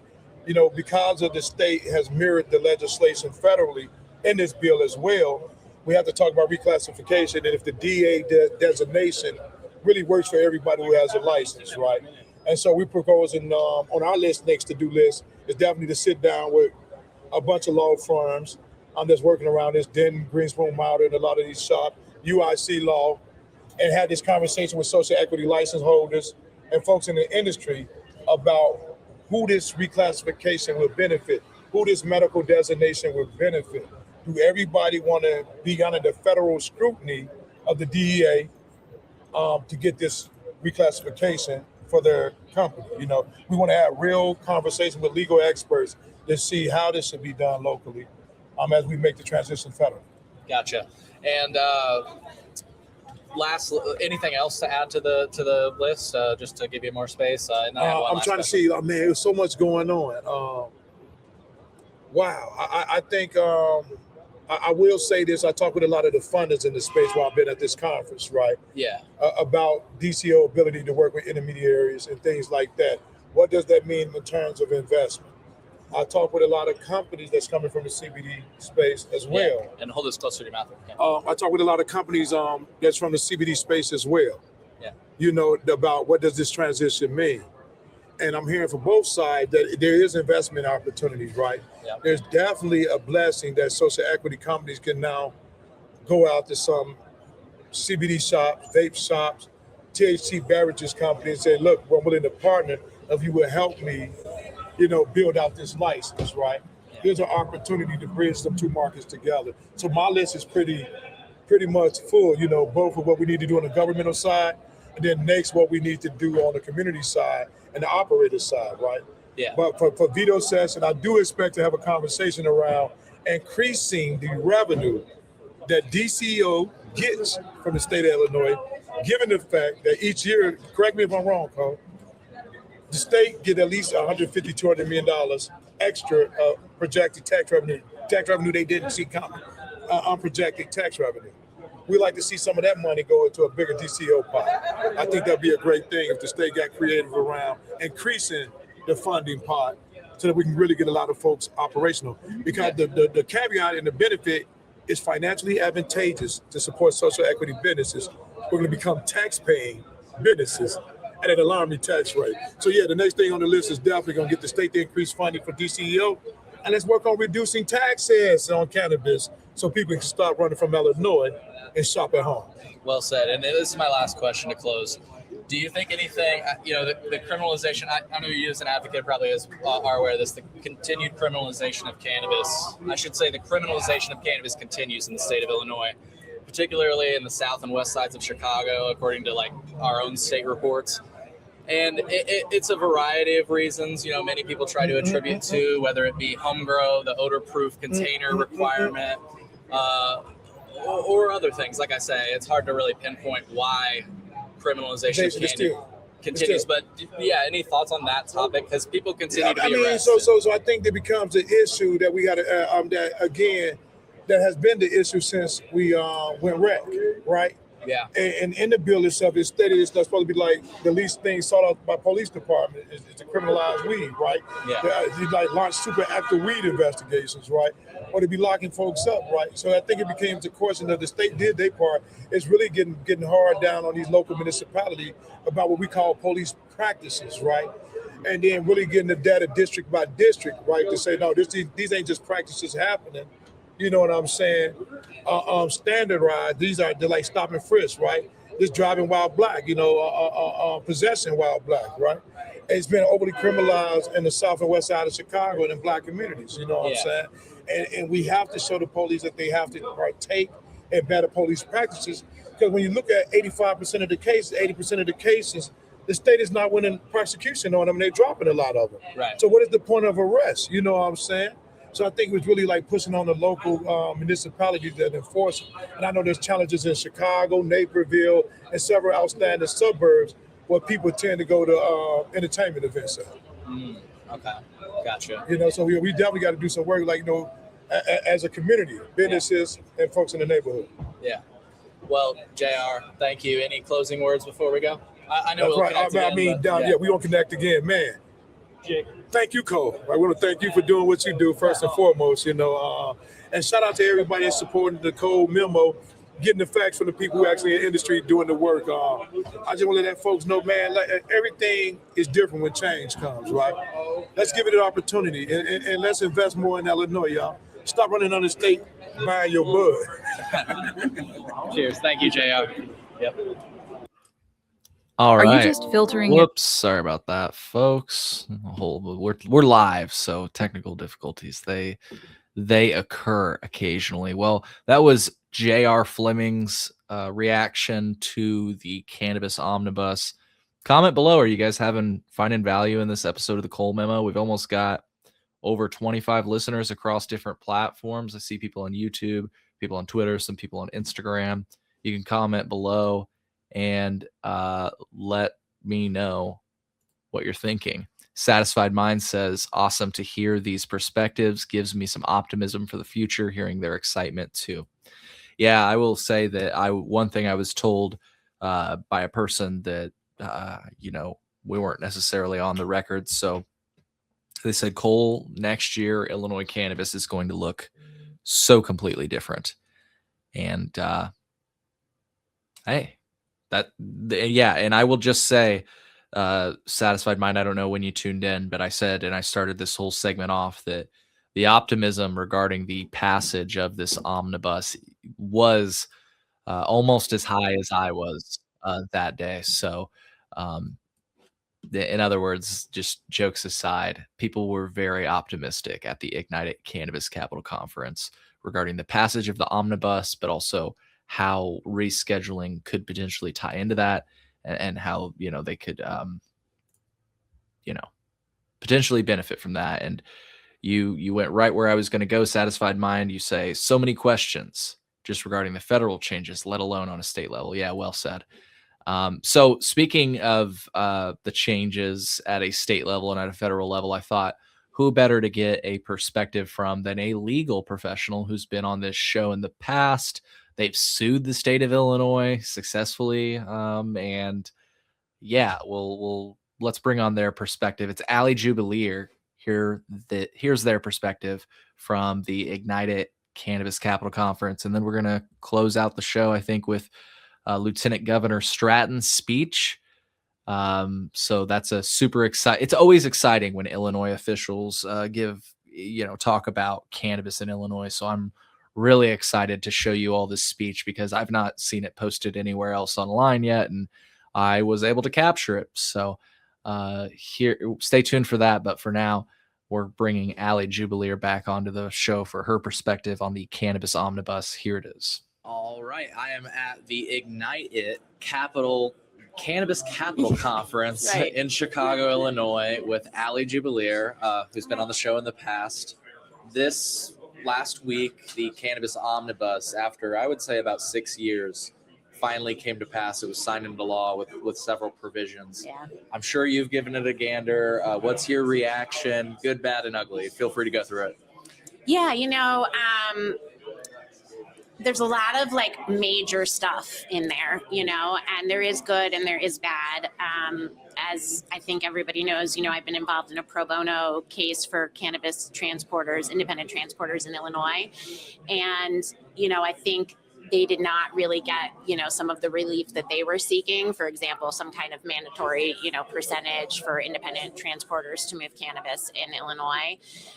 There's some good there with some changes to storage, but there's definitely been some concern about whether certain large cannabis transportation companies are going to be set up to have even more of like a monopoly, in the state. So I think people are worried about that. Obviously, the hemp stuff is huge, right? This has been percolating in the state of Illinois for a really long time, whether hemp is going to get, banned or not. And obviously we have that happening now in that bill. We still don't know what's going to happen come November at the federal level, but in the meantime, this is where we are in Illinois. And that has good and bad in it. And a quick question on that. Yeah. My understanding of that is because of course there's some amendments at the federal level, my understanding is that since we've codified what we've codified, that even if something did hypothetically change at a federal level and maybe the ban was moved back or did not happen at all, maybe that's my wishful thinking on that one, but that the proposed language that could take effect in November, it will be the law of the land in Illinois. Yeah, because this, the federal government would always just set the floor, right? And then the states are free to do what they want to do on top of that in terms of their additional restrictions and where they're allowing products to be sold. So, yeah, it's that's a huge, huge change in Illinois from where we are today. Obviously there's smoke shops all over the city. There's, partnerships that have been created with event spaces like Navy Pier, United Center. All that stuff is kind of, on the line right now. So it'll be interesting, to see what happens with hemp in Illinois in the future, and whether, for example, you see new license categories being created within, the cannabis regulatory framework to allow for liquor stores to sell like THC beverages that are hemp derived and event spaces. So that'll be really interesting. And then the square footage increase, like in the craft grows, that's a big one. So just, there's a lot there. I'm glad to see changes after all these years, and some movement, but we'll see how it all shakes out. I have an interesting question, and I'm not expecting you to have an answer on this one. It relates to the medical cannabis at all dispensary provision. Oh, yeah, huge, right? And it's the idea, the way I read it, is that if you have an adult use license, it reads something like you can opt to get a medical license. Mm-hmm. I've asked several licensees, including, one of the biggest trade associations in the state, and I've not gotten a clear answer on, do they have to apply for a medical license? Does there have to be rulemaking to apply for that medical license? Well, and is it even a medical license, or is it just some ability to sell, even though you're not a medically licensed cannabis dispensary? Is there just going to be some provision that allows you to sell? We don't know. Right, and that's the speculate. Some Some yesterday were just telling me, Cole, we're just trying to modify our POS so that it's not charging the adult use tax. But I'm saying, well, there's the concept of a patient allotment, and so like that has to Right. feed So into does that everything? system. So is everything allotted for patients now? Is that kind of what you're thinking? Like, I don't. I yeah, just I don't don't know know. either. There's I don't no think. answer. Yeah, I think we're all flying a little blind on some of it, and we'll have to see. Like even the security stuff. You True, know, like. You might not need a third-party security company anymore, but you still need security, right? And so, does that mean, like, can a cannabis company just like say you're a bud tender today and tomorrow you're a security guard? Yeah. Or is there are there other kind of requirements for security going forward? And just to dig up more questions we may not have answers to before we go a little bit more on the medical thing. Okay, so 2 weeks from the date of signage is when the expedited processing window for medical, the DEA expedited processing window ends. Not to say that they wouldn't process any applications going forward, but it would, I get the sense, no longer be expedited. I think that's notable, depending on the answers to the questions we've raised, like will our adult use licensees, that if they opt, like will that all happen in a timely manner so that they can meet that deadline? Yeah, you mean to register with the register. And of course, there's the elephant in the room of the June 29th hearing, whether it's even going to go forward or not, right? Yeah, the comprehensive rescheduling, if you will. Right.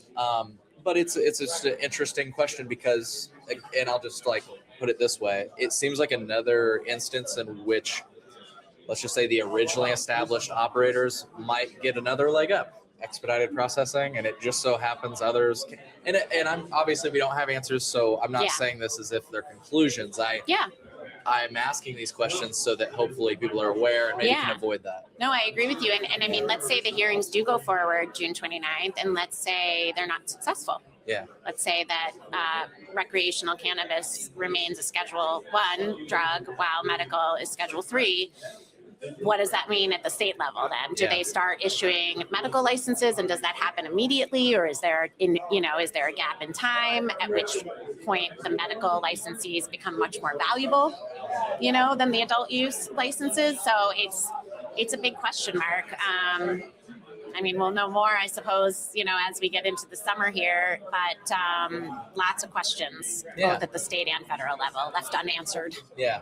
I'll end with a short one, unless, you have other thoughts to add. I thought it was notable and was completely surprised to see the possession limit increase for both in-staters and out-of-staters. Yeah.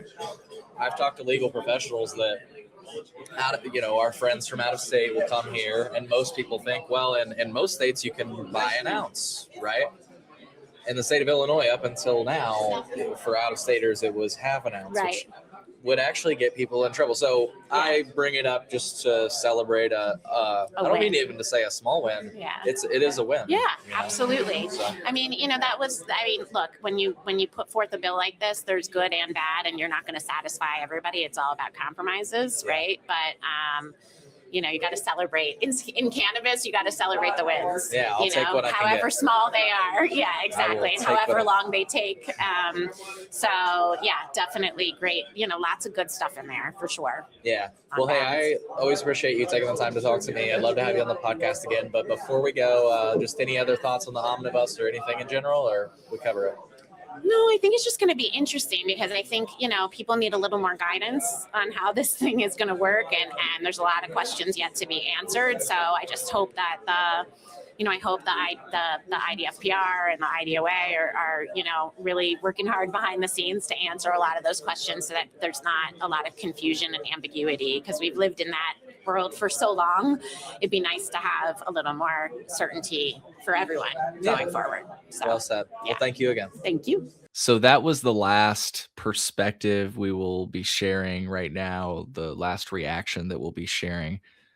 We just got a comment, and yep, thank you, Satisfied Mind. I'll have to edit that out post-production. So our next clip we will watch from the Ignite It Cannabis Capital Conference is a speech from the Illinois Lieutenant Governor, Juliana Stratton. Notably, Juliana Stratton made one of the first cannabis purchases here in the state of Illinois. I'm displaying that on screen right now. I'll read from CBS News. Legal marijuana sales brought out thousands to make their first legal pot purchase, and at least one is a prominent politician. Illinois Lieutenant Governor Juliana Stratton got into the spirit of the historic day by making her own pot purchase in the form of edibles. Pretty sure I know, or this woman right here has been on the podcast in the past, by the way, like way back in the day. I believe her name is Bree. I could be wrong. Sorry, Bree, if that's you or whoever you are, and I'm forgetting your name. I do apologize. Man, time has flown doing this podcast. Okay, so just a little bit of background. Another thing to add is that Lieutenant Governor Stratton is actually just recently won the Democratic primary to run for senator, like at the federal level here in Illinois. So I don't know who she will be running against, but I'm hearing she is quite likely to be the next state senator for Illinois. So she will be representing us in Washington. And we're about to play her perspective right here on the show. Like I said, I've not seen this panel air yet. So just as background, this panel is moderated by John Sullivan, who is the Executive Vice President of Public Affairs at Cresco Labs. Also joining on stage is Barrington Rutherford, the CEO and founder of Strategic Capital Cannabis Investments. Here is the panel, and I'll just say really quick, I apologize for the camera quality in this specific speech. And you'll probably see me in frame. I was trying to take pictures, and I'm a one-man band. Again, I do this all myself. And so I'm like trying to record it while I'm taking pictures. And if any of you are out there and like want to try to help with the show, maybe we can talk about logistically how that could happen. I don't ever ask for help, and I've been told that maybe I should start. So, but yeah, just wanted to say, I think the quality is just fine. I'll put on closed captioning so that in case you do have audio issues. I also want to just say for the earlier interviews, I apologize. You may have noticed that I was coming through one channel and they were coming through another channel instead of it coming through both channels. So if those interviews sounded weird and maybe you were listening to your earphones, yeah, that might have been why. But without further ado, here is Lieutenant Governor Juliana Stratton's discussion, her panel at Ignite It Cannabis Capital Conference. We are so excited about this event that we are moving very quickly. So Illinois has been an amazing state in the cannabis space. And how many people here are from Illinois? Yeah, go Illinois! All right, I'm from Illinois too. So this is my hometown, and I am so excited to be here for her to be joining us up on stage. So let's give it up for John Sullivan and Barrington Rutherford.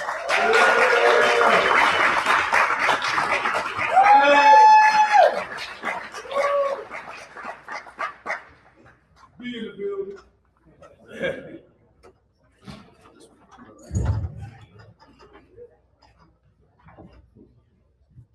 Yep, this thing's definitely up. Perfect. Let's go you here, John, and then the governor in the middle. How about that? Sounds good.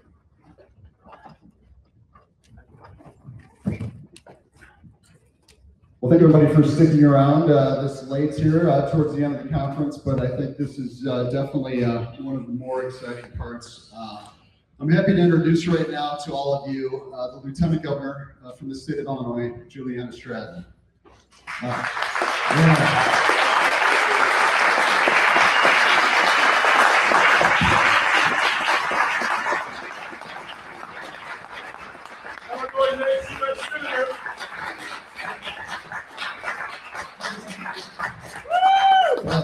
All goes well, our next United States Senator. That's absolutely correct. Not that anyone in this room is interested about something happening at the federal level, is it? No questions about that at all today. for sure. I'm just going to give a little background. Unless you'd like to. Well, let me give a little bio, and then you can jump in. So, the Lieutenant Governor was born on the south side of Chicago. She grew up there. Went on to the University of Illinois for undergrad. Yes. There we go. We're in the right spot. Yep. I'm proud to say went to my alma mater for law school, DePaul Law School in Chicago, and then embarked on what can only be counted as a fascinating career, not just with legal work, but with really social justice work.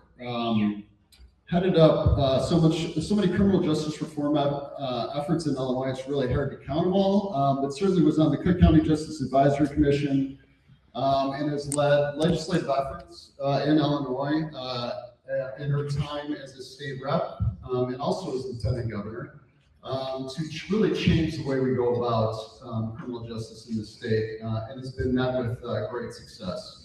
As I said, in addition to law career, was a member of the Illinois House, became lieutenant governor in 2018, was the first Black female lieutenant governor for the state of Illinois, so a real trailblazer and groundbreaker for sure.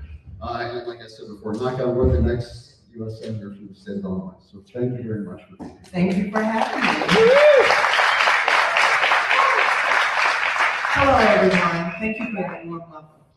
So, Lieutenant Governor, this room is filled with the founders, investors, operators, and service providers that really help to build the Illinois cannabis industry, which is one of the largest and most successful cannabis programs in the country.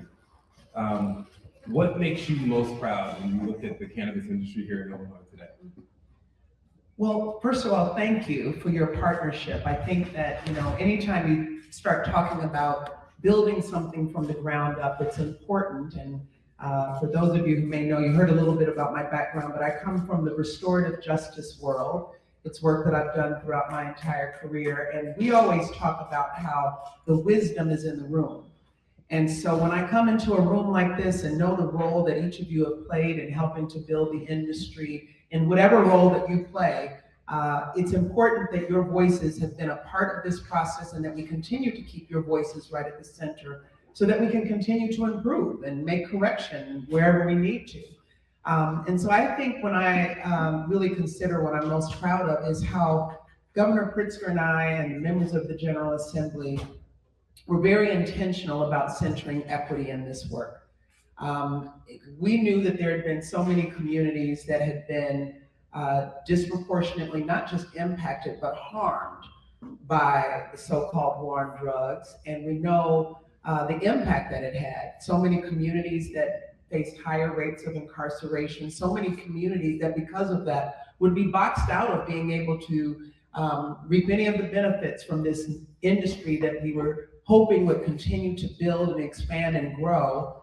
And we made sure that as we built this, that we weren't thinking just about the tax revenues, we weren't just thinking about the business case, but we were thinking about how to make sure that not just the voices of those who have been left out or left behind, but they would have a real pathway to opportunity, a pathway to entrepreneurship, a pathway to being a part of this industry and the legal industry. And so I think that's what I'm most proud of. And I think it's, at a time when we know that if you're going to push any type of policy that centers equity, it does require intention. It does require someone saying, this is going to be what's important to us, and we're going to build it in this way. We're going to write it to the legislation, and that's what we did. And do we have, there are more areas to grow. We absolutely know that, but I'm very proud of what we have done so far and where we are and where we are going. And thanks to all of you for being a part of it.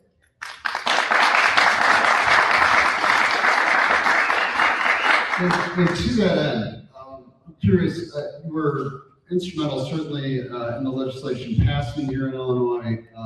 You have a deep background in criminal justice reform, and you bought the first cannabis sale on January 1st, 2020. I'm curious, as somebody who grew up on the south side of Chicago, was seeing the war on drugs firsthand, has done all that work. What was that feeling like that day and when the law was signed and you and Governor Pritzker put it all into action? And how do you think we're doing? Yeah, I mean, I think that, you know, that particular day of the bill signing, what I knew is that we were in a room with so many people who had either been penalized, criminalized, people who never thought that this was a possibility. And it came along, by the way, and you know, we didn't mention this, but 800,000 records being expunged in the state of Illinois as well. And so there was an immense sense of pride and knowing that we were doing something that was really groundbreaking. The fact that we did it legislatively as well was another piece. And if I'm not mistaken, we were the first state in the nation to do so legislatively. So, you know, I live on the south side of Chicago, I live in Bronzeville, and I think about communities all across our state that that they know that they were on the end of you know, sort of the punitive end.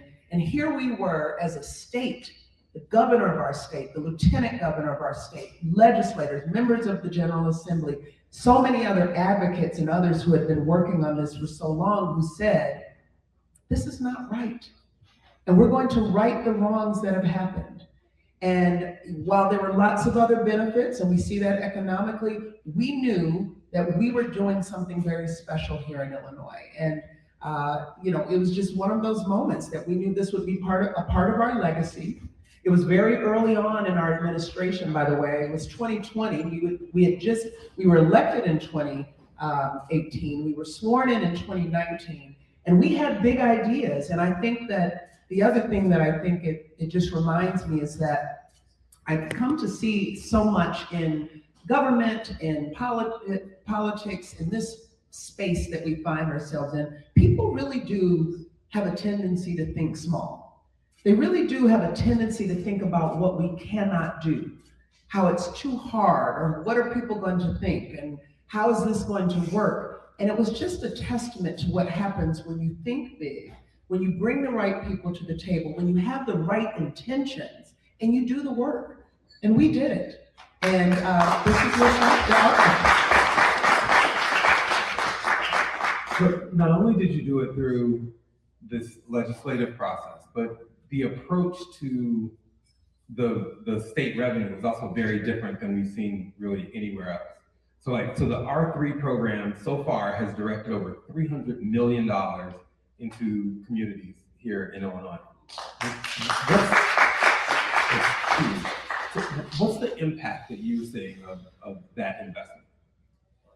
Well, I hope you'll give me the grace to talk about and brag about the R3 program a little bit. The Restore, Reinvest in the new program, because it was written into the legislation that 25% of the tax revenues would be invested in communities that have been most harmed by the war on drugs.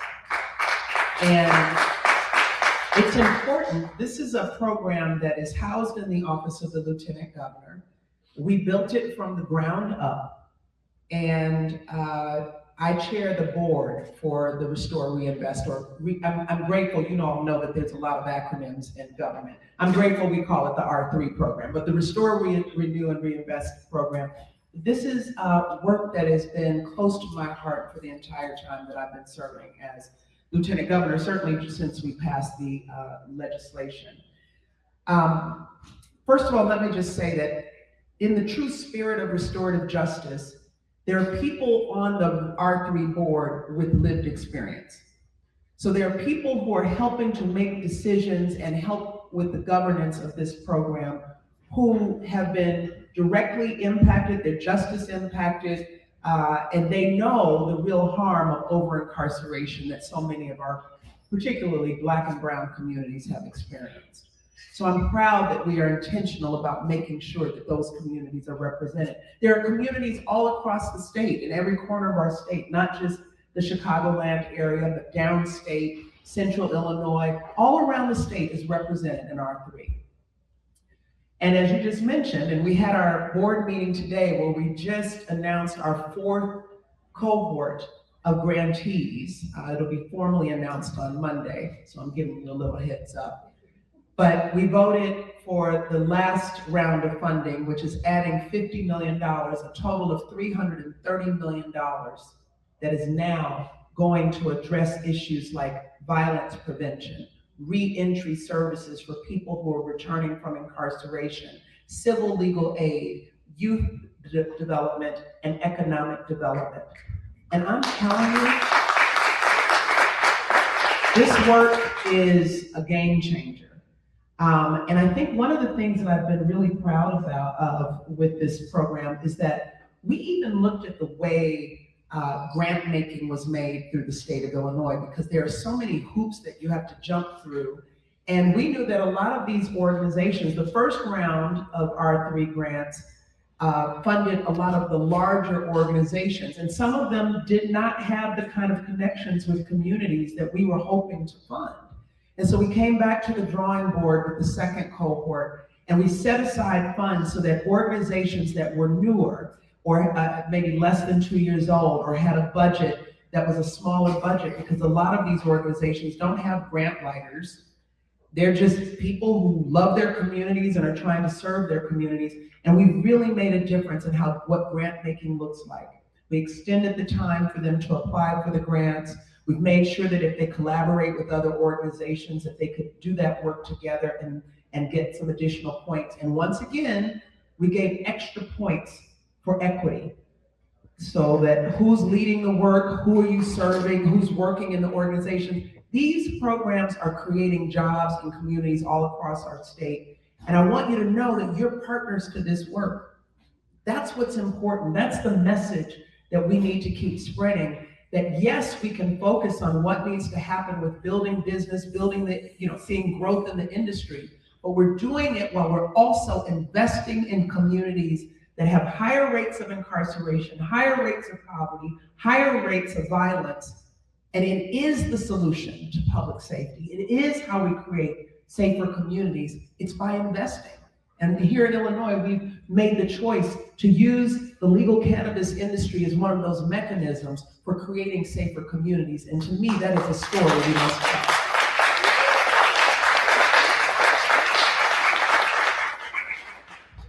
It's absolutely a great story. The work's not done, especially on the federal level, for sure.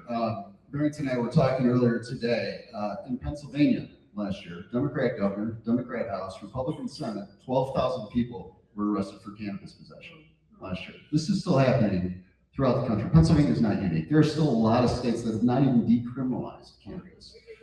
It's hard to get 60 votes in the United States Senate, but you're going to be there. What are your thoughts on going there? With your background in criminal justice reform, with your background in doing this work, what do you see as your priorities there? How are you going to go about traversing the United States Senate on these issues?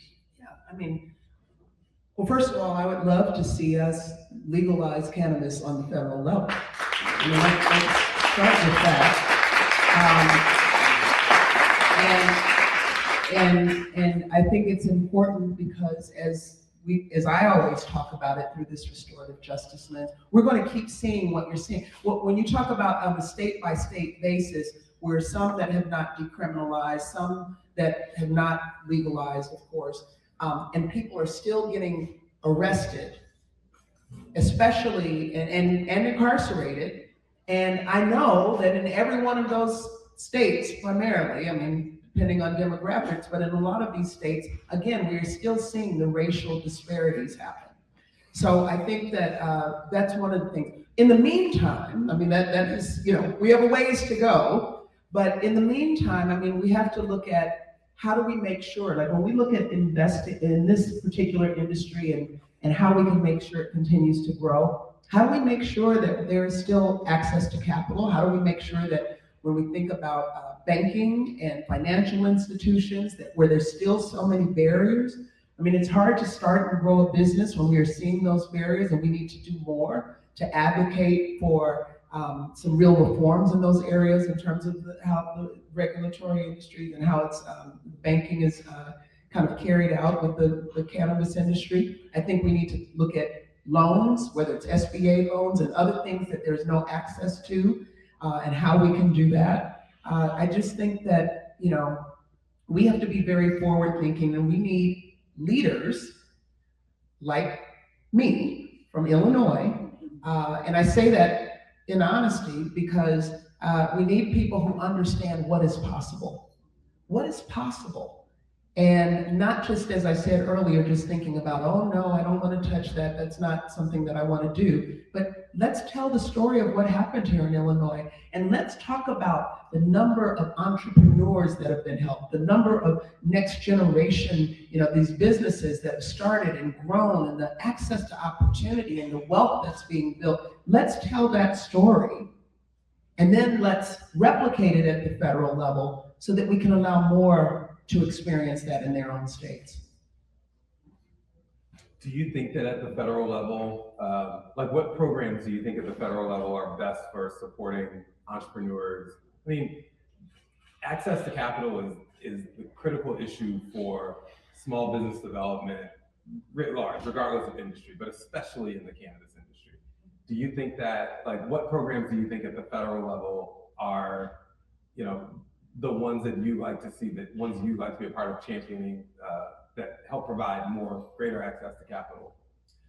Well, let me talk about a program that we have here in Illinois, which is our cannabis social equity loans.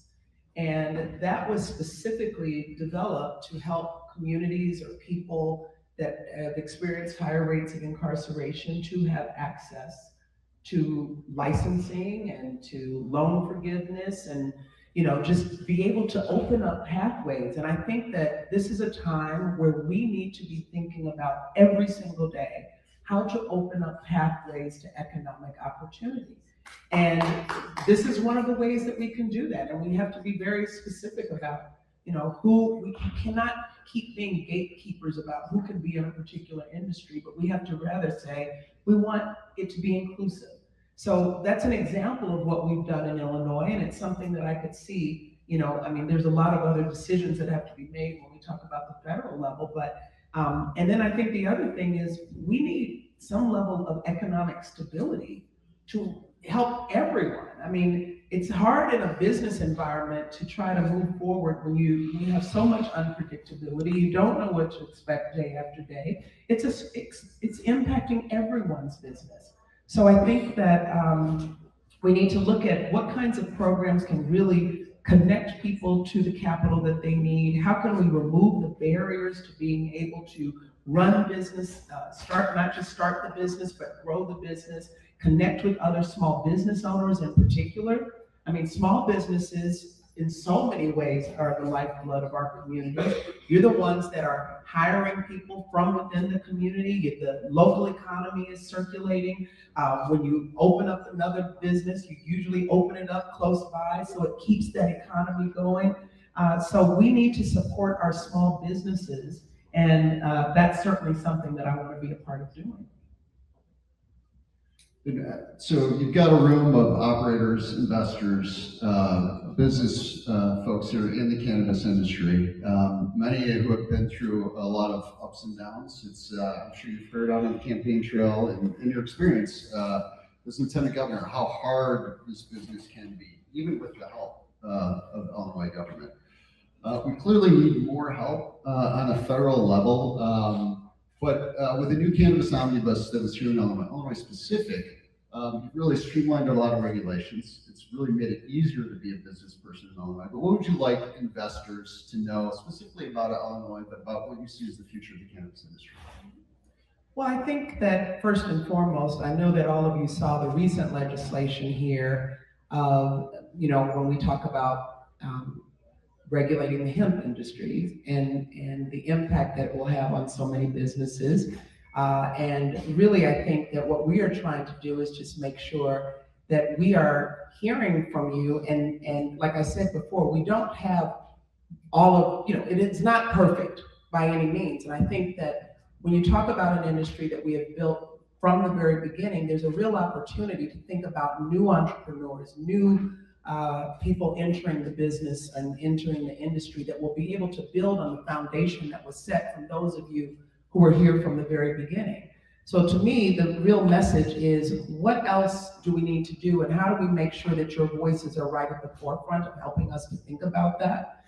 Where are the key areas where you are continuing to see barriers? What can we do as government to be a partner in helping to remove those barriers and open up pathways to opportunity?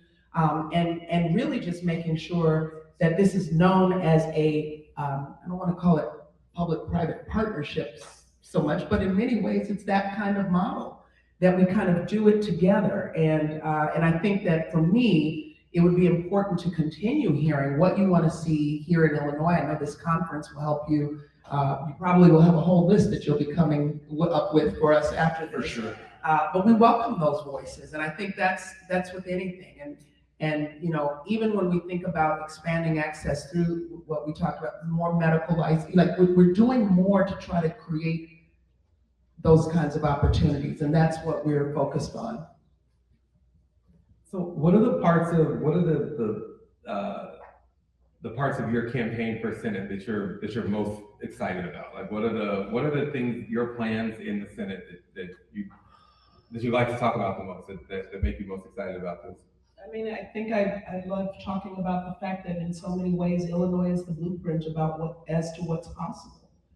I mean, we're right here in the Midwest, and we came in saying that we wanted to raise wages, saying that we wanted to expand access to healthcare, saying that we wanted to create jobs and expand access to opportunity and access to the middle class. And we wanted to protect our rights and our democracy, and we've done that here in Illinois. And so I think what's most exciting to me is that these are things that I have done, and I want to make sure that I continue doing when I get to Washington, D.C. And I think this is the kind of leadership people deserve. It's the kind of leadership people should expect, someone that's going to fight for the people and for all. And to not just, I think so many people right now are feeling frustrated that their voices are not heard, that no matter who's leading, no matter who's in office, their lives aren't getting any better. And I think this is an opportunity to demonstrate that what we've done in Illinois is we've been very specific about, if we set a big vision, if we are bold and courageous, that we can get some things done and deliver for people. We've done that here within the legal cannabis industry. We've delivered that. And on so many other issues as well. And now it's time to bring that same kind of vision and leadership to Washington, where people feel like the status quo just isn't working anymore. So I'm glad that my message has resonated during the primary, and now I'm in the general, and I look forward to moving the work forward and winning.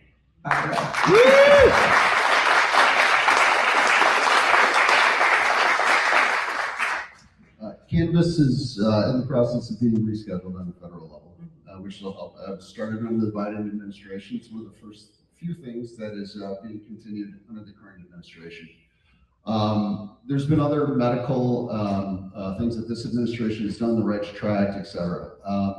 What do you see as the future of medical cannabis in this country? You just mentioned expanding medical access. More people are going to live closer to dispensaries where they can get medicine in Illinois now. Reschedule it now, theoretically, it's crazy to think about. Cannabis businesses in Illinois that have medical licenses are going to be licensed by the DEA, which is counterintuitive to everything that has happened in the history of the war on drugs, right? So, but it is an opportunity. It is a real patients for the first time will be recognized as being legitimate in the eyes of the federal government.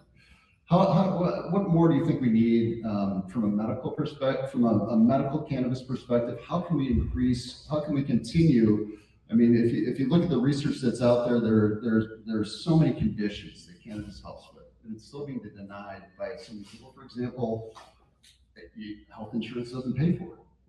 Where can we go, do you think, on a federal level with medical cannabis? How can we advocate more? I was going to say that it starts with advocacy, and I know all of you in this room know that. I mean, it starts with education. I mean, don't forget there is still a great deal of stigma, and that is something that really impacts the ability to make some real progress. And so it takes education, it takes making sure that you're showing up in Washington and talking directly to senators and your Congress people to make sure that they understand how it impacts their communities. I think about when you talk about access, I even think about what happens in our rural communities and people who don't have access to whatever, whether it's healthcare in general, to cannabis and the way that it could treat on a medical basis some of the ailments that they might be facing.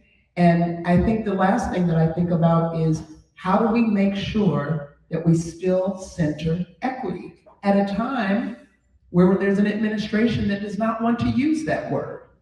And what is going to happen to make sure that it does not continue to be, well, because we can't use that word, I do, but because they don't want to use that word, that even as we see growth or movement, that it's still certain communities being boxed out, because that's what will happen. And so when I talk about the intention on our part here in Illinois, it's because we said, equity is going to be right at the center. So I think that no matter what direction, whether we're talking about on a recreational basis or medicinal basis, we have to make sure that as we talk about business growth and access from a healthcare perspective, that we include that. The insurance issue, that's going to be another, that's a whole different level of conversation. But you can't get there if you don't have people who will trust and believe in the science and trust and believe that this is a real remedy for addressing so much that people are experiencing right now. Lieutenant Governor, thank you so much for being here with us today. Thank you, Derek. Thank you, Sally. And thank you all for having me today. All right. So that was the speech by the Lieutenant Governor. Just a few questions, and we may actually have somebody call in here in just a moment. Just a few comments I had on the speech, and we actually do have a caller here that I'll have join and here in just a moment. There was conversation about communities that have been on the punitive end and how those R3 funds go to those communities because they've been most harmed by the war on drugs. They mentioned people in communities that have experienced high rates of incarceration due to the war on drugs. Of course, this has been sort of what many people describe as the spirit of the law, righting the wrongs of the war on drugs.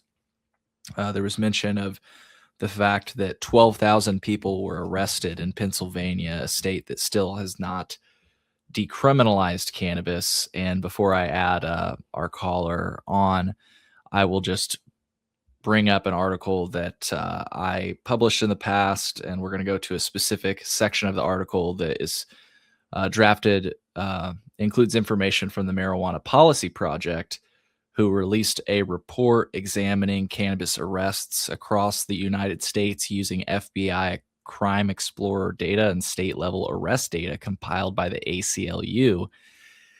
And according to that report, Illinois recorded the highest cannabis arrest rate per capita of any state that has legalized adult use cannabis. Put another way, of the states that have legalized cannabis, Illinois is the only state that actually saw an increase in cannabis arrests. Approximately 15 Illinois residents are arrested for cannabis-related offenses each day.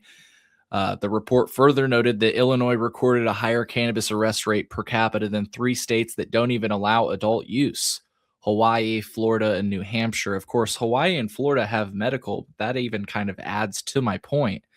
We have an arrest rate higher than some states that only allow medical. And so I will say, to the point that the moderator brought up, 12,000 people arrested in Pennsylvania. That is 7,000 more than Illinois had on that same year. So that is notable, but that's to be expected almost from a state, in my opinion, that has legalized adult use.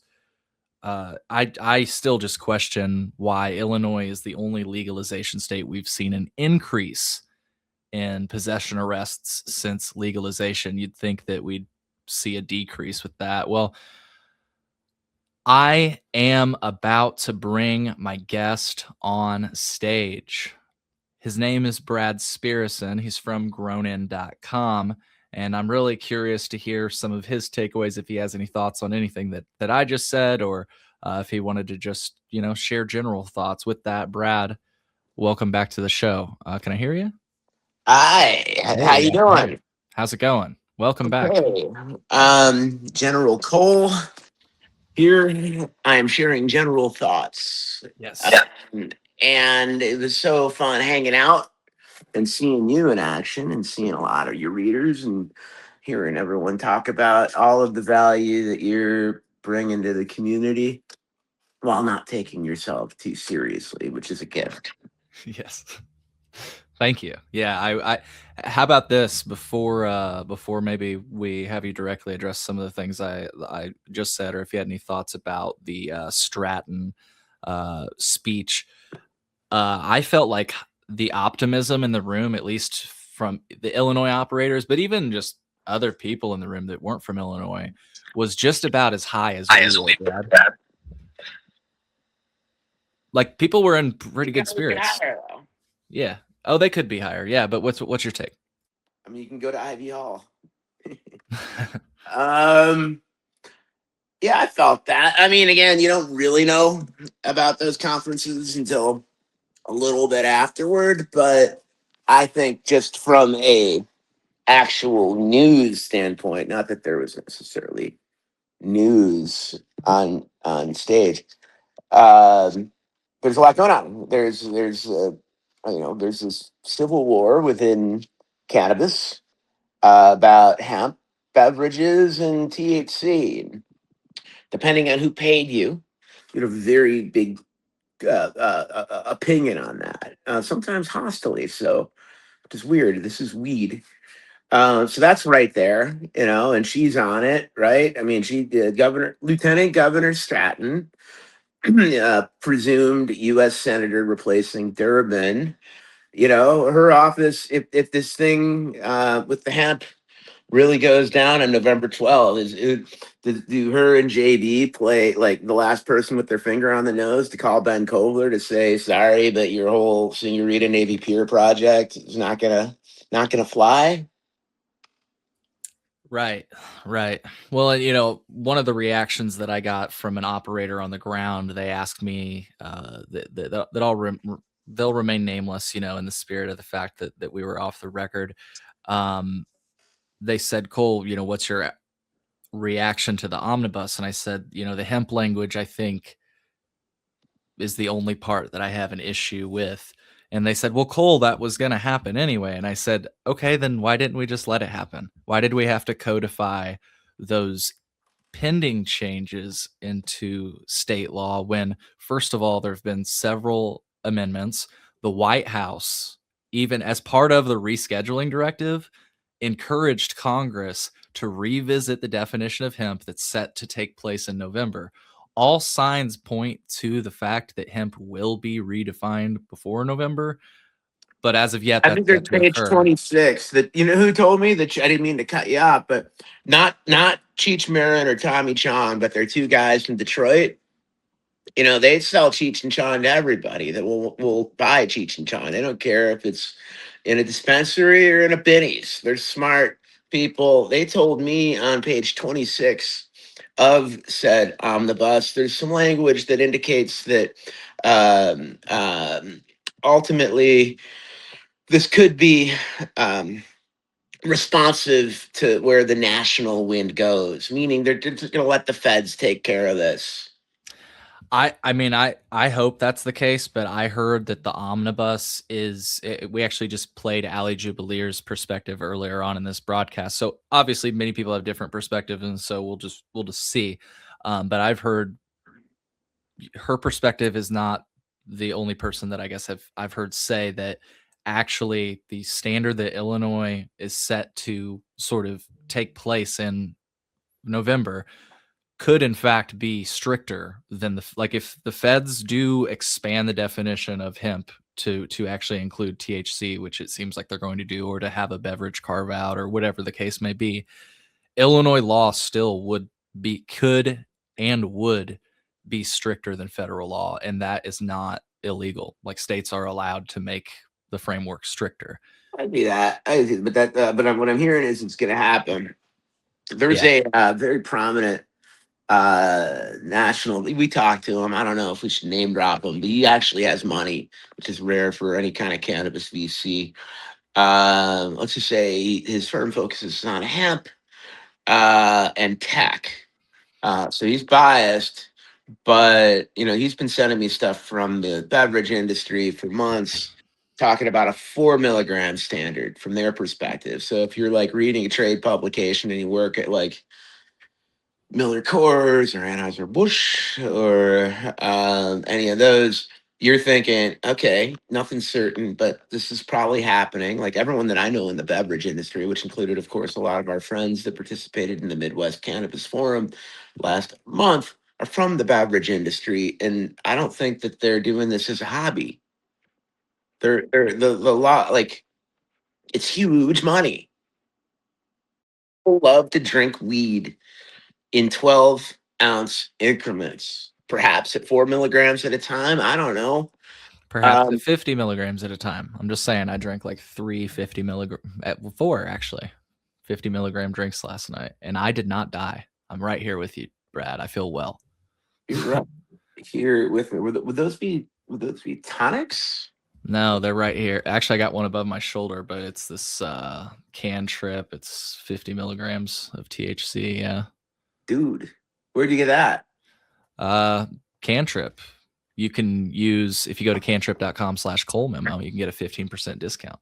Look at that. And I get 15% back in-store credit, which I use to buy more Cantrip. Do you write that off? I mean, I use it in-store credit, so I don't know.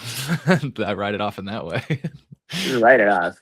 Yeah. But anyway, I say that because, and I had a perspective we shared earlier where it really does seem like the concession people are making is like, all right.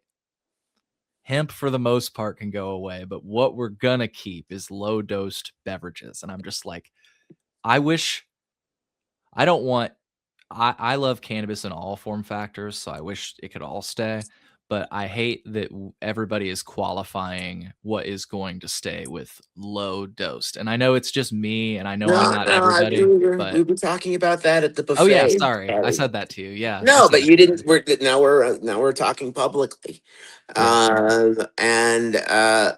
yeah. I think and let's kind of connect it back to the more important stuff that you were talking about before. You were kind enough to call me, which is the incarceration and the arrest rates, and yes, which are completely fucking preposterous. And if you have someone that should and is the most promising U.S. legislator in cannabis, arguably. I mean, she brags that she was at Sunnyside on January 1st, 2020. It's part of her shtick. Talk about that. What are you doing for that? Right. And they've done a good job, but that's not that they're not done. And if we're ticking worse, who's that ultimately on? Yeah, well, and credit where credit is due. She did admit, there's much more to be done. But the one thing to your point, that I feel is missing from the conversation, and I appreciate you for bringing it back around to this specific topic because it's the one I care most about. When they mentioned that this was done to right the wrongs, when this was done to help certain communities, when you really look at state data and see that, first of all, these cannabis arrests still continue in those communities. And so when you talk about righting the wrongs, it's like, how are we going to right those wrongs? Exactly. And, which brings us to, the information marketplace. I think you've chronicled some of your challenges getting journalistic access to said elected official. I was also blocked, but I texted one of the moderators a question, and his boss told me that it was a good one. The whole world right now is looking at the south side of Chicago today because one of its pioneers, is having a big day. Who's president and all. How many licensed dispensaries are near there? I could think of the original. How about I just show you state data? Yeah, man. No, I can tell you from my head and biking around. It's Michigan or Mission on South Shore. And then you got a little bit of a gap. I told Mr. Bachtel that it was a doobie desert, and he laughed because he agrees. He knows it, and this is good marketing for all of us. Where? Okay. I was gonna say which is that the right here? Is that the one you're talking about? This little triangle? It must be. I never could read no roadmap. Hold on. I mean, I only it's a forefront, and Yeah. forefronts are in receivership. But the point I mean, is, yeah, look, look at that. There's no weed where like this is going to be the biggest tourist destination in Illinois for the rest of 2026. This was written on social equity. I applaud them. But 7 years in, when you're all on stage celebrating, from a cannabis perspective, that's a failure with a PH and an F. Yeah. Yeah, well, and I just want to, if folks are looking at the video, all these so these triangles are where the dispensaries are. All of these blue dots, which you can see, there's a lot of them. That's where the arrests continue, and you'll notice they're where the triangles aren't, and you'll notice it's the south and west sides of Chicago, which have always historically borne the brunt of the war on drugs, for lack of better words. Bluntly, black people. Thank you. Yeah. Again, happy Juneteenth. This is really an extension of the civil rights movement. And that's why I say that, because we have to remind ourselves that where this started was with civil rights and the anti-war movement. The government was looking for a way to criminalize both black people and people that were, anti-war, the hippies, right? And how do you do that? Well, let's just criminalize the molecules they have in their pocket, or they might have in their pocket. Let's bringing it back to, regardless of what you feel about the gentleman ideologically, it is an Illinois success story that, someone could come here, in 85 with like all of his belongings in the car and then become president of the United States. There is an arc symbolically and literally on the grounds of Jackson Park right now, next to the Obama Center, that reminds us that the arc of history is not always clear, but it ultimately bends toward justice. So let's shout out, like big wins. Like you and I would do these Benzinga Ignite IT things, and we get into the weeds on the Illinois stuff and everything else. You could on the medical front, the gears are beginning to awaken in terms of what we as a society can do when we bring the scientists in to survey all the sensimilla and whatnot. Yeah. Yeah, well said. And just to quickly close the criminalization topic, before Yeah. I want to get your take on other topics in the room, one of which you just brought up.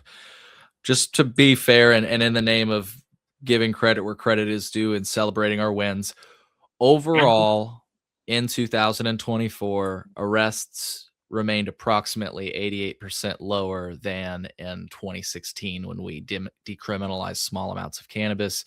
However, the arrests that do continue, 57.5% of those arrests were for Black or African American people, compared to 28.7% who are white. So we still see the disparity. The arrests continue. 2024 was the first year-over-year increase. I will say I brought that up at the conference, and that I actually do expect that we could see another increase this year, because in the Illinois State Police report, they said one of the complications that's preventing them from pursuing arrests for cannabis is that people are claiming that it's hemp, and they have no way of determining whether it is or isn't. The fact that that has stopped police from pursuing cannabis arrests, I call a win. But and I have concerns, I guess, since we just saw an increase this year. Could we see another increase? Because they say this is complicating enforcement. So just a very it's a topic that I'm personally super passionate on. And I guess, again, just to close the loop, I did get a chance to ask the governor or lieutenant governor a question regarding that topic. And unfortunately, like, I ran into her as she was going to her car, You and literally ran into it. pretty much, like, almost. I actually almost ran into her. I turned around and she was, like, right there, and I had my camera already going, pre-recording because I thought there was a chance. I was down in the smoking section, and I did ask, why does the state of Illinois have more arrests than other states that have legalized, and even, a few that haven't? And admittedly, that is a very nuanced question to ask on the way back to her car. So she politely uh, asked me to refer to her assistant to get a card and set up some time to have a further conversation, which I actually appreciate as an answer, instead of like just going off the hip if she's not aware of it. I hope that my question made her aware of it if she wasn't aware of it. And I look forward to potentially setting up time with her. I do realize she's going to be super busy, so I, whether or not that actually happens, but maybe Part they. of her job, part of her job is to report back to journalists. You Yeah, know, maybe they remember because yeah, whatever extent she runs, well, who knows how much pot will be part of her portfolio, but she's pretty chummy with that crew. It looked like, yeah. I mean, they blackball us and whatnot. I don't know. She did mention she wants to push for it at a federal level. So, and take Yeah. those lessons from Illinois. But anyway, And Durbin, who yeah. she's replacing, is like neutral at best. And people were telling me kind of hesitant, kind of like Biden, perhaps he could have had some like family history in the matter, which makes you less enthusiastic. Whereas again, yeah, she was there. She was in Wrigleyville at Sunnyside, bright and early or late, whenever they opened the thing up. And, that was part of her shtick. Right. Yeah. Yeah. We displayed the pictures earlier. So credit where credit is due. That's pretty cool to have because, a lot of these politicians, they'll take a picture with a beer and stuff, but to have one that does a photo op with cannabis, like credit where credit is due. No, I'm all for normalizing cannabis. we're all in that, particularly normalizing cannabis. Is also really exciting on this vein. Wednesday, I know you probably had to go back home downstate, but the first dispensary in the actual loop within the city of Chicago opened its doors. Bud and Rita's, they're part of the Nature's Grace company family. I think they got 9 open right now. Downstate it used to be Trinity, maybe. Here it was okay cannabis. I say okay because they had an exclamation point. Um, and their own that they rebranded, and they're right in there. They're right in the middle of the loop in the theater district. Open in the morning. You know, it's of course there's like a Lollapalooza play, there's a Millennium Park play, there's a tourism play. But you know what? There's got to be a day to day loop play because like if you're going to the loop, let's just say a 20 something, 30 something, 40 something, or even 50 something. Um, you're not necessarily like working in a cubicle all day. You're doing something. So like they're trying to get people back in the city. They're doing more collaboration. This and that. Like perhaps some of the ideation, sessions that a lot of these companies charge a lot of dollars per hour for, uh, could be enhanced by legally getting like a 2.5 milligram or whatever it takes, and more if you need it. Um, so I like what they're doing there. The alderman who might be running for mayor, so doing the ribbon cut, and God bless them all. I mean they're have not. They're part of the old G regime that has not always made things easy for some of the folks that came in after them. But this is capitalism, ultimately. And I know a lot of great work this particular organization does. Um, but just whatever, from like a signal perspective, we have weed in the loop. Madison and Clark, next to the Chase Tower. It's awesome. Never, I didn't think I don't. It's a landmark in at least in my life. Yeah. Yeah. Well, what were some other takeaways you had from the conference, Brad? I'll just International. international. Okay. International. I think. I think. I do think that like a switch has gone on with um, the occupant of the Oval Office's enthusiasm advancing um, law toward lids. Rescheduled medical, I think, is bringing other people in, paying more attention. It's inevitable that this is going to be global someday. Like what people like enough areas know about. Like it is global. Who's going to write the rules and where? I'm taking a real close look at Southern Europe. I'm Greek. A lot of people are saying that um, uh, Greece is kind of like the Humboldt County of Europe, or even Albania, which I think does things more on what one would probably describe as the illicit sense. Um, some really interesting stuff there. There's a lot of Greek cannabis um, know-how here in Chicago, and I'm on this.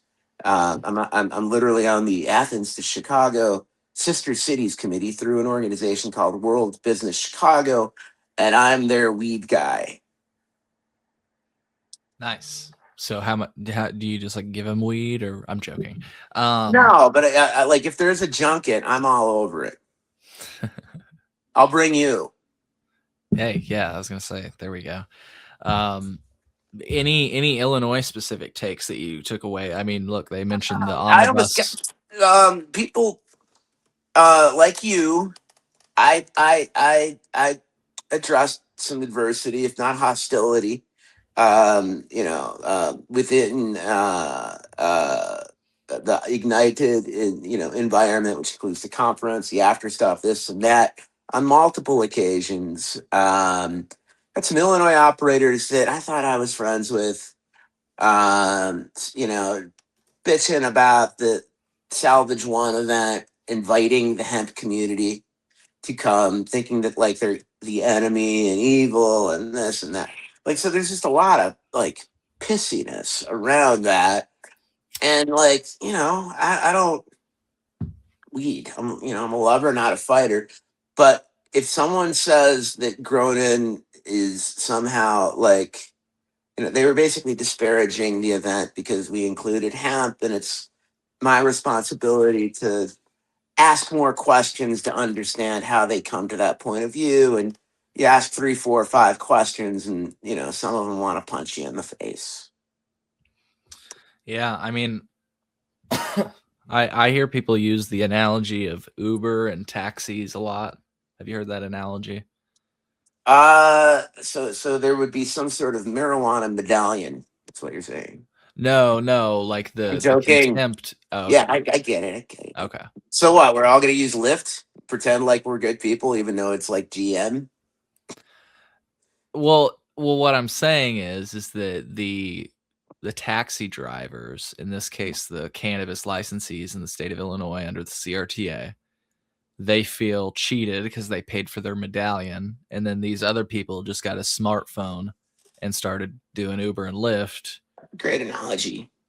That's great. So It's in other words, I'd be pissed if I too. could say real quick, nobody's doing anything illegal per se. You can hail a ride from a smartphone. You can buy some gummies at or a drink at the United Center, right? It's none of it's illegal. They just fall under different regulatory frameworks. It's unfair, completely unfair. But so no, it's not though, because GTI is a perfect example of somebody who plays both sides of it, and so it's absolutely fair. Well, it's Uh, fair if you're it's it's fair if you're a sky out of a multi-generational liquor company who's really really smart dude. hold Is it on, fair? but there are social equity operators that do it too. I know, and they're all getting screwed. Name me one social equity operator that you think's happy. The one that I'm referencing that does both hemp and cannabis because they tell me they fund their cannabis operation with the money they're making from hemp because they don't have to pay for security, they don't have to have a ridiculous vault, they don't have purchase limits at all. So forget just selling 60 grams to somebody. And they say they have basically financed their cannabis operation because it's hard to make money there with their hemp operation. And so I think you maybe No, yeah, misunderstood I me. am. I'm persuaded. No, I think you just misunderstood me because when people say it's unfair, I'm like, but hold on, no, it is fair. The thing that's unfair is actually the CRTA. The CRTA is what's unfair. Hemp's not unfair. Yes. Um, You know, um, it's unfair. You know, I mean, it's unfair to those who came in 19 I and agree. said, I you do know, agree with like that. with that, Yeah. you're going to do this, governor, and everyone's this is going to be generational wealth, blah blah blah blah. Blah. And then that didn't happen, and you know, I would say a significant percentage of social equity operators, whether you're a craft grow infuser, dispensary, transporter, even lab, even educator, are broke. You know, 95% of them are, you know, or they're selling out to the biggies. And in the CROO, which I think is both an entity and an individual, um, doesn't, I mean, like they're, it's just, it's happening right in front of us. Yeah. No, well, so what I'm trying to blend right now are two concepts that we've not only discussed right here in this show, but that we've discussed for years, which is that the concept of limited licensing, which is the promise of intergenerational wealth, is the reason that the criminalization of cannabis continues, right?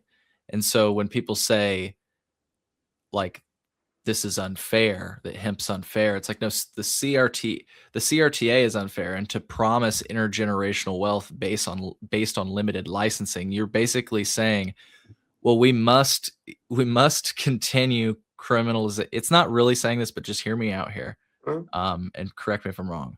But you're basically saying we must continue criminalization in a limited form in order to keep prices high. In other words, we're trying to preserve prohibition era pricing. Perhaps when cannabis is an open market, the price just naturally falls. Have you noticed that that's the conversation about licensing all the time? It's like, well, if we issue too many licenses, how are people going to make money? It's like, I, figure it out. You Yeah, know, yeah. I mean, I think, and these are all good people around. Like, I don't mean to disparage like these individuals or organizations, this and that. And I'm like, not disparaging anybody. I'm just, but yeah, that's what yeah. you just pointed out is the reality. And uh, so you know, I think we just need to rewrite the book. You know, what are you doing in October? I'm going to the Grown In event. That what date is that? That would be October 8th. October And 8th. we're gonna have, I guess, many streams to it. It's a cannabis harvest for the many among us that are just in the industry and want to get smarter, want to meet people. I don't care Can if, I like, bring my cannabis harvest? I should be harvesting just around then. I mean, that's I'm kind of joking. it. Well, it's. I mean, we're in conversations with all the municipalities, and you know how I've been sweet talking the Illinois folks just now about what we can and cannot do on the 2700 block of West Roscoe and Avondale, between the river and an empanadas place at a place called Sarah Bond, where that has bud tender events at night, and we're going to have a whole daytime event. And there'll be a lot of programming, there'll be a lot of networking, there'll be a lot of entertainment. It's a whole block that is not very, shall we say, trafficked. It's just one block, kind of nestled, really, or at least that's how I consider it. And there's nothing there but like the river, and a couple of blocks of the river where you can walk and talk and leverage a harvest, if you will. Yeah. Hell yeah. Awesome. Well, we'll talk more about that in another Yeah, show. We'll make but sure to no, the promote that. Congress part, the figuring it all out part is actually part of the story. The government, whether it's city, state, federal, not going to figure it out by itself because they don't give a shit. There's more important things to them than weed right now.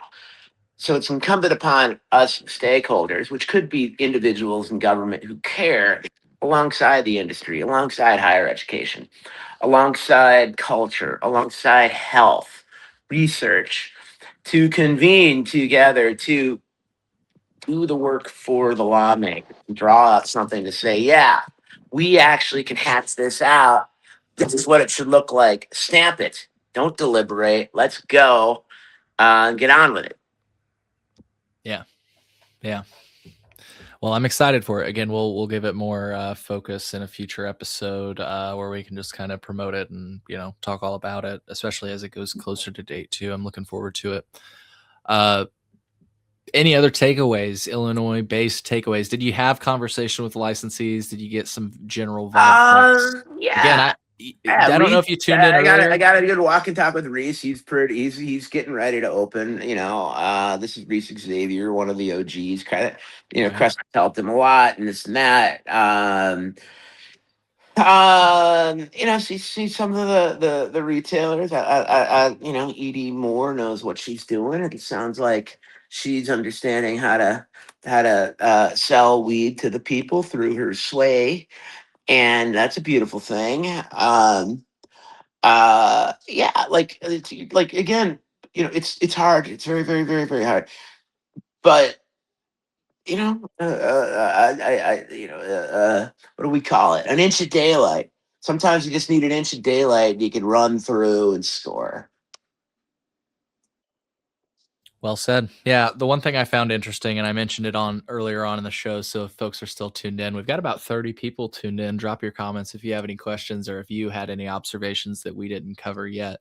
One thing that I thought was super interesting is that I could not get a clear answer from licensees. One of the main components of the omnibus was that all adult use dispensaries could get medical licenses, and I asked a variety of licensees both on and off the record, and I got answers ranging from, and this is what I thought, I'll start with this first one, that they could opt to get licenses for free, but that there would be a process for it.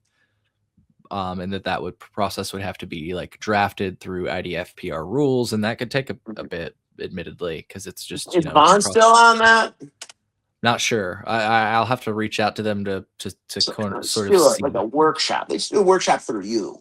Let them know you have an audience. Like this is what you need to do. This if it's a why. So that's good to know, and I'm glad you're on that.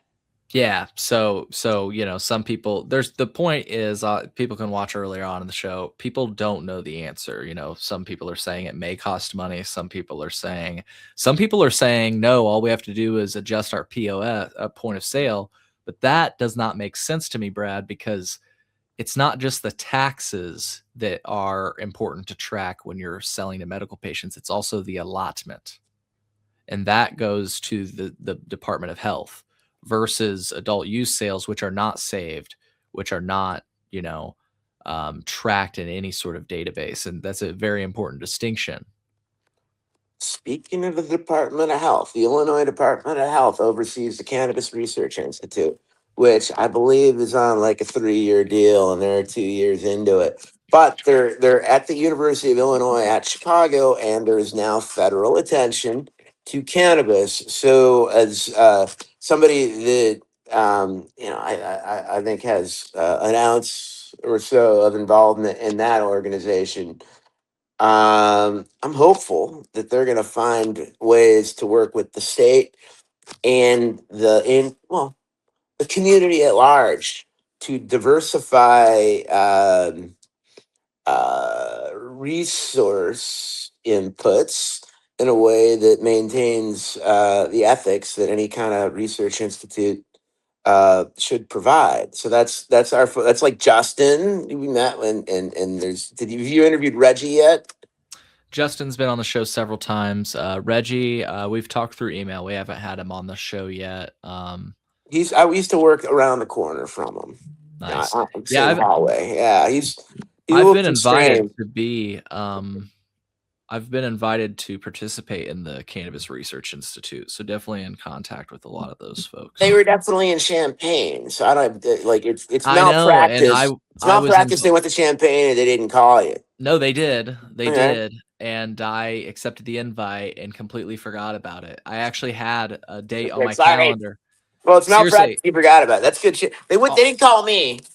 Oh man. Yeah, no, they called me and I had the date marked off on my calendar, but that's all I did. I just X'd the date out, which I was basically like, don't schedule anything that day because you have something important that day. I did not write down what that was, and I was like trying to figure it out the night before, couldn't figure it out until the end of the day. I was like, dang, I missed it. It's important. There's a lot of trials and tribulations, with like not only being a state entity, but a university entity and this and that. They're still pushing. And there's a lot. I mean, I talked to so many people that knew I was involved with that thing that wanted to know more about it, and I'm not hearing anything. So I'm hopeful, but they're well positioned, and they're a big story too. In terms of the operators, I'm not sure what they do. I mean, they certainly do medical, they do agricultural, and then they have some surveys and charts about social equity. Not unclear what they're doing in that regard as it relates to a licensed retailer. You know what I do like that they're doing is that they are, since I workshop some ideas, they are kind of tracking, from what I can gather, the continued criminalization of cannabis and the impact on it, which is, again, just something I'm super passionate about. And I just want people to be aware of. And so tracking the data is the best way to do that. So shout out to the Cannabis Research Institute for gathering feedback and taking it into consideration. And with that, any other takeaways from Ignite It, man? I mean, parties again. I do, and I talked with Patrick Lane, one of the hosts of this venture. I think they're a private equity venture. And he agrees that it's poor etiquette for any organization to have their own commercial convening, if you will, within the couple of days of an Ignited or any other conference or Avondale kind of thing. Coordinate directly with the organizers, show some etiquette, because what happens is you get a lot of you get a lot of cool events to go to. I get it, and as a consumer, it's great, but it fractures what you're trying to do, and then as someone that puts together events, the margins are not always forgiving. When you get professional services companies or M&A people or whatever that charge a lot of money to these service providers, but then forget to pay the folks in the media that's putting it all together. So it's my pet project to see what the proper etiquette is on such an arrangement moving forward. And Patrick, and I know George at Unpacked and others feel the same way. Yeah, keep me posted on that. I'm looking to learn more and definitely interested to hear what you learn. So very good, my friend. Well, what a week. Yeah. Awesome hanging. I found a lot of value in it. Thank you, Brad, for always being kind and saying hi and getting high with me. I do appreciate you. It is my job, but I love doing it, my friend. Yeah. Yeah. Well, again, it was so great to see you. Thank you for calling into the show, and keep in touch. Very good. Happy weekend. Happy Juneteenth. Yes. Take care. All right, folks. Well, we'll continue the show. We're going to wrap up because we're just at about 2 hours and 53 minutes. That's kind of wild. I think we just got a comment in.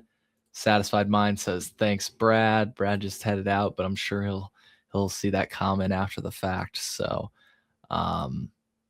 Yeah, absolutely. So I appreciate you all for listening. I'll probably re-release this as the Illinois part as a standalone episode since we're just at about 3 hours. The first like 42 minutes of the show, roughly, were federal. It was federal coverage, and I've been off air for a while, so I wanted to get back on and share some things because I'm like in information debt to you all. So if you don't follow me on Patreon, I encourage you to. I especially encourage you to become a paid member for at least this month because I do plan to release an exclusive video that I did not cover in this episode, but definitely sort of made a mention of it. And so check that out. I don't usually like to put things behind a paywall, but when you see it, you'll understand why I'm doing what I'm doing with regard to that. And,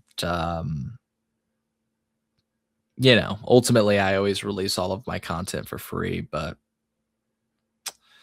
there's just considerations that have to be made. So, well, we are going to wrap up the show with that. If you're still listening, I just want to remind you all that you can find the show notes, generally speaking, in the description of whichever episode you're listening from. The reason I say generally speaking is because if you are one of the 30 plus people that are tuned in right now, I don't upload the show notes while I'm live. I upload them after the fact. So if you're checking this out now and you want to see some of the links we mentioned in the show, because we mentioned a lot of links in the show. I know we had a lot of exclusive content, but we also mentioned a lot of links and sourced a lot of things, both from thecolememo.com, but from places like marijuanamoment.net and even like CBS News or something like that.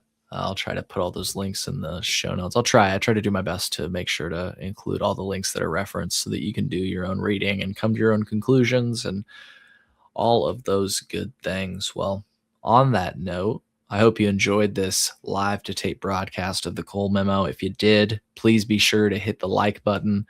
Let me check one more time just to make sure nobody from Twitter has commented, because there's this weird like glitch I get sometimes, like, or I don't know if people are responding wrong. Oh, look here. Nope. Never mind. Nobody commented on Twitter. There was one comment on Twitter earlier, and I believe it's somebody that I was thinking about because I saw they posted a comment where they were going through something. Mitch, I don't know if you're still watching, but he said, "I wish I ran into you, Cole, at the conference." He said, "Doing a great job." Mitch, I hope you're doing well. I hope all is well with you. I saw last week you mentioned I think it was you, that you might be going through some health stuff. So apologies for bringing that up, but that's all to say that wanted to let you know that I, was thinking about you. So I hope all is well. All right. With that, let me just check my notes. I think I covered everything. Apologies if the show moved at a little bit slower of a pace today. Admittedly, not that you guys, I don't mean to get too personal, but not in a great headspace right now, but I wanted to get this information out. Some of this information that I've kind of had on a backlog. And I think we covered everything. Yeah, I wanted to get everything out. And so I apologize if the pacing of the show is a little bit slower. I kind of have been I didn't sleep well at all, and like I said, wanted to get some information out to the listeners because I've been off for the past couple of weeks. By the way, if you missed the memo, we go live every Tuesday, 7:15 p.m. Central Time, unless announced otherwise. We've been off the last like 2 weeks. So like I say, I've kind of run into some information debt. So this is a nice way to get my mind off of things, and like also, like I said, I had some stuff to get out. I really hope you enjoyed the like exclusive speech from the lieutenant governor that I played. I thought that was super interesting. I always think it's really awesome when public officials talk about Illinois cannabis policy, and I really hope that I'm able to connect with Lieutenant Governor, potentially Senator Stratton. We'll see. It was cool to actually get a contact card. So we'll see if we can actually book time or at least get some sort of response to what I specifically asked about, which is why arrests continue in Illinois more than other states that have legalized, and even some that haven't. Now that I recall, I don't know that I mentioned that last part because she started to say, "I'm sorry, I gotta, if you ask for my card, I can, kind of get back to you." And so I didn't finish my question. But I think that's how it went down.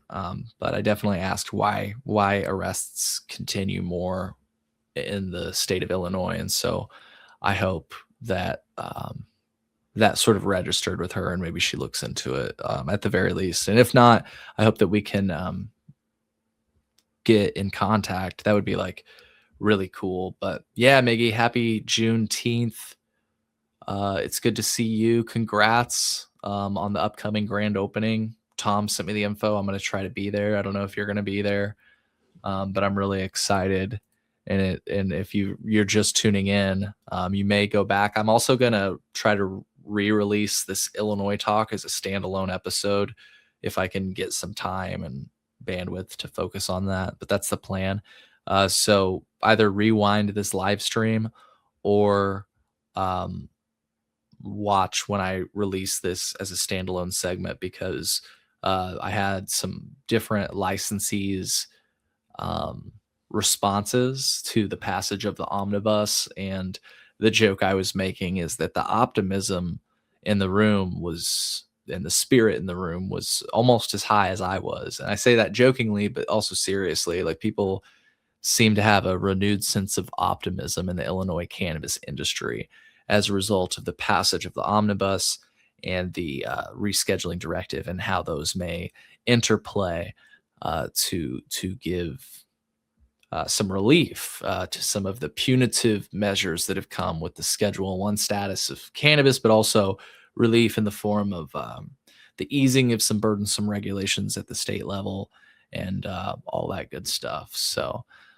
Miggy says he'll be there. He also says, looking forward to meet you in real life. One plant, one market. It is inevitable.